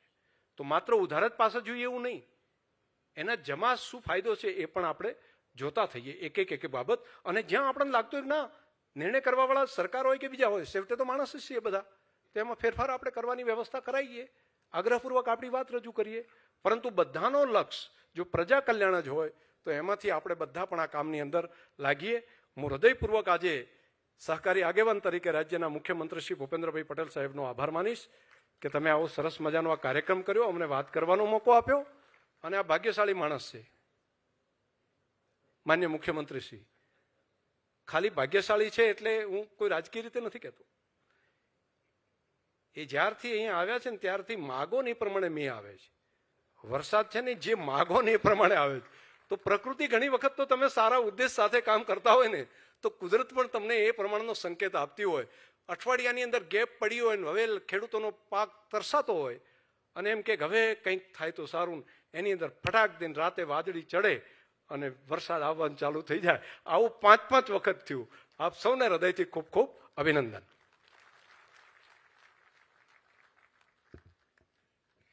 આપના આત્મીય ભાવપૂર્ણ અને પ્રેરક સંબોધન માટે ખૂબ ખૂબ આભાર માનનીય અધ્યક્ષશ્રી આપનો. સહકારિતાની સામૂહિક શક્તિ થકી ગુજરાત આર્થિક ઉન્નતિનો માર્ગ પ્રશસ્ત કરી રહ્યું છે. સહકારિતાના મંત્રને ચરિતાર્થ કરી રહેલ એવા દેશના રોલ મોડલ ગુજરાતને વિકાસના નવા શિખરો સર કરાવવા માટે કટિબદ્ધતાપૂર્વક કર્તવ્યરત એવા ગુજરાતના સબળ, સરળ અને સક્ષમ મુખ્યમંત્રી શ્રી ભૂપેન્દ્રભાઈ પટેલને આવો ખૂબ ખૂબ તાળીઓના ગુંજારવ સાથે સાદર આમંત્રિત કરીએ આપના માર્ગદર્શન માટે.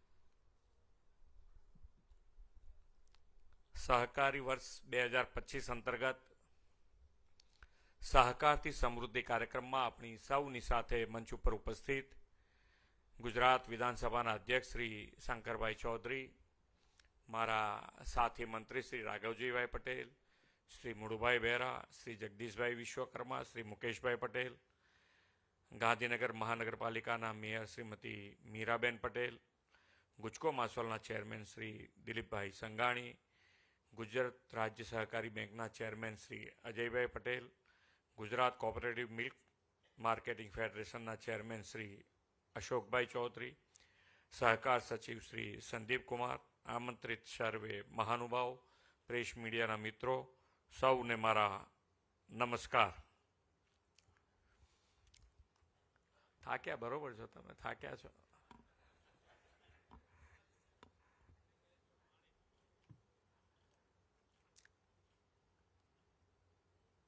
લાંબુ થઈ જાય થોડું ઘણું હોય તો પણ સારું રહ્યું. મને એટલું લાગે છે કે આજે જે બધા બોલ્યા છે અહીંયાથી એ બધા દિલથી બોલ્યા છે.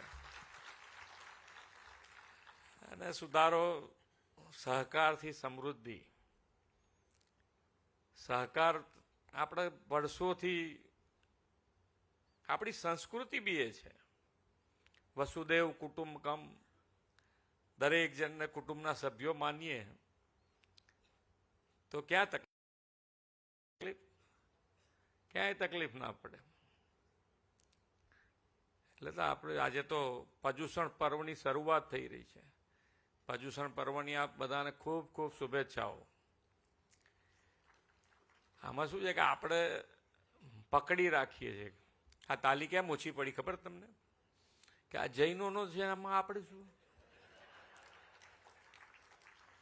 એટલે આવું મગજમાં ક્યાંક ને ક્યાંક કોઈક ને કોઈક રીતે સેટ થઈ જાય. પણ આપણે તો સહકારથી આગળ વધવું છે. જે ધર્મ બધાને સાથે રાખીને આગળ ચાલતા શીખવાડે એ આપણા માટે કામનો. પણ આપણે શું બધાને ત્યાં ઘર કરી જાય કોઈક ને કોઈક વસ્તુ. આ એક ધર્મની વાત નથી એકલી. આ સારો ને આ ખોટો ને આ મારા દાદામાં જેવું તો એક સરસ વસ્તુ એક જ છે કે જેના ઉપર તમને વધારેમાં વધારે તકલીફ ઊભી થતી હોય એના સારા ગુણ લઈ, એક તો હોય જ કોકનામાં, ગમે તેટલો ખરાબ હોય ને એનામાં એક ગુણ તો સારો હોય ને હોય જ. અને એ સારો ગુણ લઈને એની સાથે મિત્રતા વધારતા જાઓ.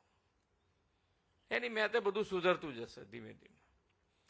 પણ આપણે હામે આવી જવાની ટેવ તો દૂર કરવી જ પડશે. અને એ જ માન્ય વડાપ્રધાન શ્રી અમિતભાઈ જે આજે સહકારથી સમૃદ્ધિ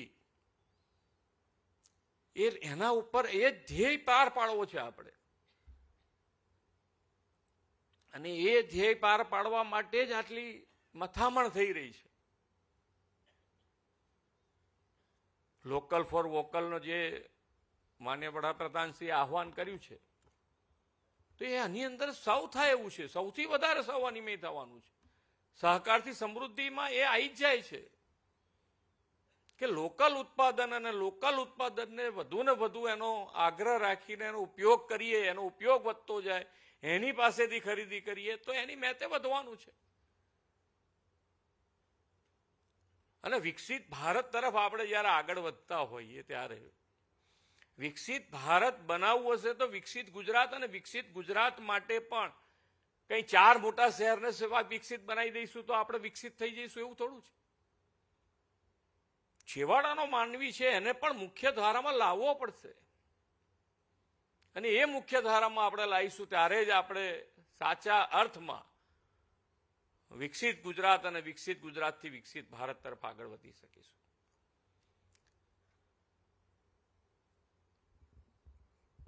ચાલો આ પાછી બીજી બધી થઈ જશે તો વધારે ટાઈમ આજે લેવાયો છે તમારા બધાનો. દેશની સ્વતંત્રતા મળી તે પહેલા ગુજરાતના 2 પનોતા પુત્ર પૂજ્ય બાપુ અને સરદાર સાહેબની આગેવાનીમાં અસહકારનું આંદોલન ચાલ્યું, અને આજે પણ સહકારથી સમૃદ્ધિ સહકાર આંદોલન જે ચાલી રહ્યું છે એ 2 ગુજરાતના પનોતા પુત્ર માન્ય વડાપ્રધાન શ્રી નરેન્દ્રભાઈ અને અમિતભાઈના હસ્તે ચાલી રહ્યું છે. એક વખતે વિદેશી વસ્તુઓનો બહિષ્કાર કરીને સ્વદેશી માટેની જનચેતના એમણે જગાવી, અને રેંટિયો, ચરખો અને ખાદી જેવી સ્વદેશી વસ્તુઓ અને તેના ઉત્પાદનોના ઉપયોગથી આત્મનિર્ભરતાનો આપણો ધ્યેય હતો. વિશ્વના સૌથી લોકપ્રિય નેતા અને યશસ્વી વડાપ્રધાન નરેન્દ્રભાઈ મોદીએ આઝાદીના દશકો બાદ હવે આત્મનિર્ભર ભારત માટે સ્વદેશી ઉત્પાદનો અને વોકલ ફોર લોકલ અને લોકલ ફોર ગ્લોબલનું આહવાન કર્યું છે. સહકાર ક્ષેત્ર ખાસ કરીને સહકારી મંડળીઓ, બેંકો, દૂધ ઉત્પાદક સંઘો અને આ આહવાનને ઝીલી લેવામાં સૌથી મોટું યોગદાન આપી શકે એમ છે. વડાપ્રધાન શ્રી નરેન્દ્રભાઈ મોદી અને દેશના પ્રથમ સહકારિતા મંત્રી શ્રી અમિતભાઈ શાહ સાહેબે સહકાર સે સમૃદ્ધિનો જે મંત્ર આપ્યો છે તેને સ્વદેશી અને વોકલ ફોર લોકલથી પાર પાડવામાં આ ક્ષેત્ર મહત્વપૂર્ણ છે. 2025નું આ વર્ષ આંતરરાષ્ટ્રીય સહકારી વર્ષ તરીકે ઉજવાઈ રહ્યું છે, અને તેની થીમ પણ કોઓપરેટિવ બિલ્ડ એ બેટર વર્લ્ડ રાખવામાં આવી છે. વડાપ્રધાનશ્રીના નેતૃત્વમાં ભારત સહકારી ક્ષેત્રનું એક શ્રેષ્ઠ વૈશ્વિક મોડેલ દુનિયા સમક્ષ પ્રસ્તુત કરશે, જે આવનાર ભવિષ્યમાં કોઓપરેટિવ સેક્ટરમાં પણ દેશની અગ્રેસરતા પ્રસ્થાપિત કરશે એમ હું સ્પષ્ટપણે માનું છું. જે આજે પણ આપણી આ સંગોષ્ઠી એ દિશા દર્શન તરફ આગળ વધી રહ્યું છે. વડાપ્રધાનશ્રીએ સહકારથી સમૃદ્ધિનો જે મંત્ર આપ્યો છે તેના મૂળમાં ગ્રામ્ય અર્થતંત્રને મજબૂત કરવાનો ઉદ્દેશ છે. સરદાર સાહેબે ખેડૂતો, પશુપાલકોના હિતમાં સહકાર તેનો પાયો નાખ્યો હતો, અને તેમના વિઝનને ત્રિભુવન કાકાએ આગળ વધારીને અમૂલની ભેટ આપી. બદલાતી વૈશ્વિક પરિસ્થિતિમાં વોકલ ફોર લોકલથી સ્વદેશી ઉત્પાદનોને પ્રાધાન્ય આપવાનું ખૂબ અનિવાર્ય છે. પ્રાથમિક સહકારી મંડળીઓ એટલે કે પેક્સ એ માટેનું યોગ્ય પ્લેટફોર્મ છે. વડાપ્રધાન શ્રી નરેન્દ્રભાઈ અને આદરણીય અમિતભાઈ શાહના નેતૃત્વમાં દેશભરમાં પેક્સની રચના થઈ, અને માત્ર ખેતી પશુપાલન પૂરતી સીમિત ન રાખીને તેનો વ્યાપ પણ વધારવામાં આવ્યો છે.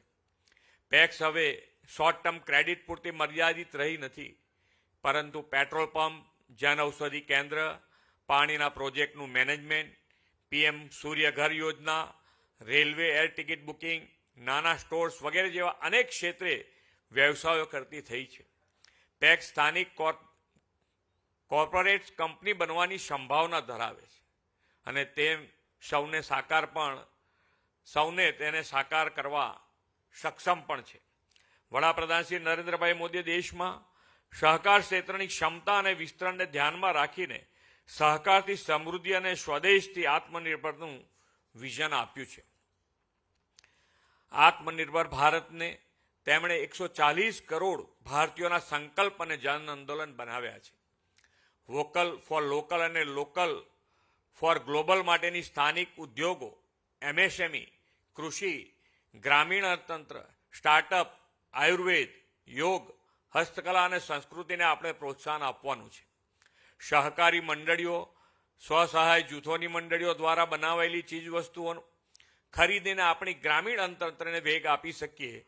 સાથોસાથ વિના સહકાર નય ઉદ્ધારના ધ્યેય સાથે સૌના સાથ સૌના વિકાસને પણ સાકાર કરી શકીશું.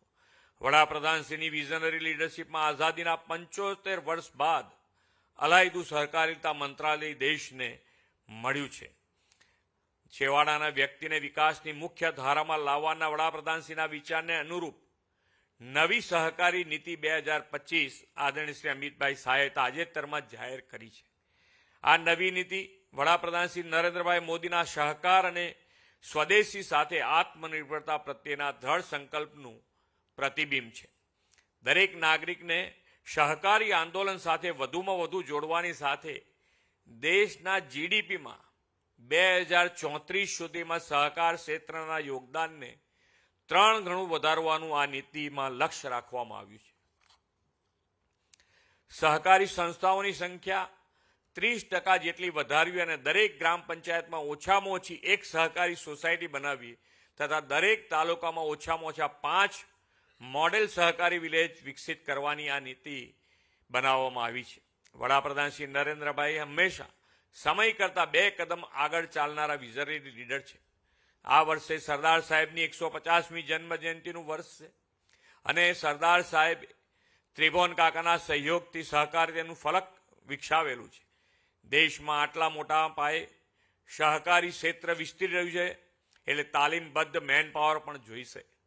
આ માટે સહકારી ક્ષેત્રના પદ્ધતિસરના મેનેજમેન્ટ, રિસર્ચ અને સહકાર ક્ષેત્રના ઉચ્ચ સ્તરીય અભ્યાસ માટેનું આગોતરું આયોજન પણ વડાપ્રધાનશ્રીએ ત્રિભુવન સહકારી યુનિવર્સિટી સ્થાપીને કરી દીધું છે.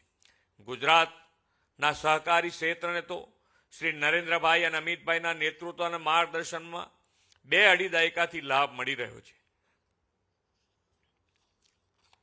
વડાપ્રધાનશ્રીએ આ સ્વતંત્રતા દિવસે લાલ કિલ્લાની પ્રાચીર પરથી કહ્યું છે, દેશને નિર્ભરતાથી આત્મનિર્ભર કરવામાં ખેડૂતો કરોડરજ્જુ સમાન છે. ગયા વર્ષે ખેડૂતોને અનાજ ઉત્પાદનમાં અગાઉના તમામ રેકોર્ડો તોડી નાખ્યા છે. કૃષિ ક્ષેત્રે ભારતના વિકાસનો આધારસ્તંભ છે. કૃષિ નિકાસ રૂપિયા 4 લાખ કરોડને વટાવી ગઈ છે. તેના પરથી જ દેશની વૈશ્વિક સ્પર્ધાત્મક અંદાજ આંકી શકાય છે. વડાપ્રધાનશ્રીએ વિકસિત ભારત 2047નો સંકલ્પ આપ્યો છે. આપણે પણ 2047માં વિકસિત ગુજરાતથી વિકસિત ભારતનું નિર્માણ કરવું છે. પરંતુ એ પહેલા 2035માં ગુજરાતની સ્થાપનાનો અમૃત મહોત્સવનો અવસર આપણને મળવાનો છે. આમાં સૌ સહકારી સંઘો આત્મનિર્ભર ભારત અને વોકલ ફોર લોકલનું દિશાદર્શન કરીને અગ્રેસર રહેવા આજથી સંકલ્પ કરે અને નવી સહકારી નીતિને ધ્યાનમાં રાખીને કોર્પોરેટ ક્ષેત્રની જેમ વિકાસ માટે લાંબા અને ટૂંકા ગાળાના લક્ષ્યો નિર્ધારિત કરીને દેશને આત્મનિર્ભર બનાવવામાં સૌ સાથે મળીને ગુજરાતને મોખરે રાખીશું એવા વિશ્વાસ સાથે વિરમું છું. ભારત માતા કી જય. વંદે માતરમ. જય જય ગરવી ગુજરાત. સહકારિતાની ઉન્નત પ્રેરણા અને માર્ગદર્શન માટે ખૂબ ખૂબ આભાર માનનીય મુખ્યમંત્રી શ્રી આપનો. આવો આપણે સૌ એકવાર ખૂબ ખૂબ તાળીઓથી વધાવી લઈએ માનનીય મુખ્યમંત્રીશ્રીને. અને હવે વિનંતી કરીશું રજિસ્ટ્રાર શ્રી મિતેશભાઈ પંડ્યાને આભાર અભિવ્યક્તિ માટે. આજના સહકારથી સમૃદ્ધિ કાર્યક્રમમાં સમગ્ર ગુજરાત રાજ્યને પ્રેરણાદાયક નેતૃત્વ પૂરું પાડતા અને આપણને ઉત્સાહવર્ધન કરવા માટે પધારેલા માનનીય મુખ્યમંત્રી શ્રી ભૂપેન્દ્રભાઈ પટેલ સાહેબનો હું ખૂબ ખૂબ આભાર માનું છું. આપણી વચ્ચે ઉપસ્થિત ગુજરાત વિધાનસભાના માનનીય અધ્યક્ષ શ્રી શંકરભાઈ ચૌધરી સાહેબનો હું હૃદયપૂર્વક આભાર માનું છું. માનનીય મંત્રી શ્રી કૃષિ પશુપાલન ગૌસંવર્ધન અને મત્સ્યોદ્યોગ શ્રી રાઘવજીભાઈ પટેલ સાહેબનો હું હૃદયપૂર્વક આભાર માનું છું. સાથે જ ઉપસ્થિત માનનીય મંત્રી શ્રી પ્રવાસન સાંસ્કૃતિક પ્રવૃત્તિઓ વન અને પર્યાવરણ વિભાગ શ્રી મુળુભાઈ બેરા સાહેબનો હું આભાર માનું છું. સમગ્ર રાજ્યમાં સહકારની ઝુંબેશ ચલાવનાર માનનીય મંત્રી શ્રી સહકાર જગદીશભાઈ વિશ્વકર્મા સાહેબનો પણ આ તકે હું હૃદયપૂર્વક આભાર વ્યક્ત કરું છું. માનનીય મંત્રી શ્રી વન અને પર્યાવરણ ક્લાઇમેટ ચેન્જ શ્રી મુકેશભાઈ પટેલ ઉપસ્થિત રહી આપણને પ્રેરણા આપી એ બદલ હું એમનો આભાર માનું છું. શ્રીમતી મીરાબેન પટેલ માનનીય મેયર શ્રી ગાંધીનગરનો પણ આ તકે આભાર વ્યક્ત કરું છું. ગુજકો માસોલના અને ઇફકોના માન્ય ચેરમેન શ્રી દિલીપભાઈ સંઘાણી સાહેબનો પણ આભાર વ્યક્ત કરું છું. ગુજરાત રાજ્ય સહકારી બેંકના ચેરમેન શ્રી અજયભાઈ પટેલનો આભાર વ્યક્ત કરું છું. માન્ય ચેરમેન શ્રી GCMMF શ્રી અશોકભાઈ ચૌધરી સાહેબનો પણ આભાર વ્યક્ત કરું છું. તેમજ સચિવ શ્રી સહકાર પશુપાલન અને ફિશરીઝ શ્રી સંદીપકુમાર સાહેબનો આજના તકે આભાર વ્યક્ત કરું છું. સમગ્ર રાજ્યમાંથી આ કાર્યક્રમમાં પધારેલા સર્વે જિલ્લા મધ્યસ્થ સહકારી બેંકો, જિલ્લા દૂધ સંઘો, ગુજકો માસોલ, કૃષિ બેંકના સર્વે ચેરમેનશ્રીઓ, વાઇસ ચેરમેનશ્રીઓ, ડિરેક્ટરશ્રીઓ તેમજ સર્વે સહકારી આગેવાનોનો આજના તબક્કે આ કાર્યક્રમમાં પધારવા બદલ હું આભાર વ્યક્ત કરું છું. પત્રકાર મિત્રોનો પણ આભાર વ્યક્ત કરું છું. આભાર.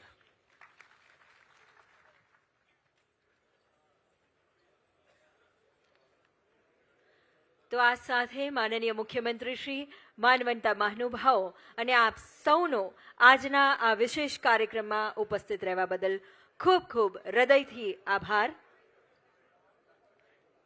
આપ સૌને અનુરોધ, ભોજન માટેની વ્યવસ્થા બહારના ભાગમાં રાખવામાં આવી છે, તો એ પ્રમાણે આપ સૌ ભોજન માટે પણ પધારશો.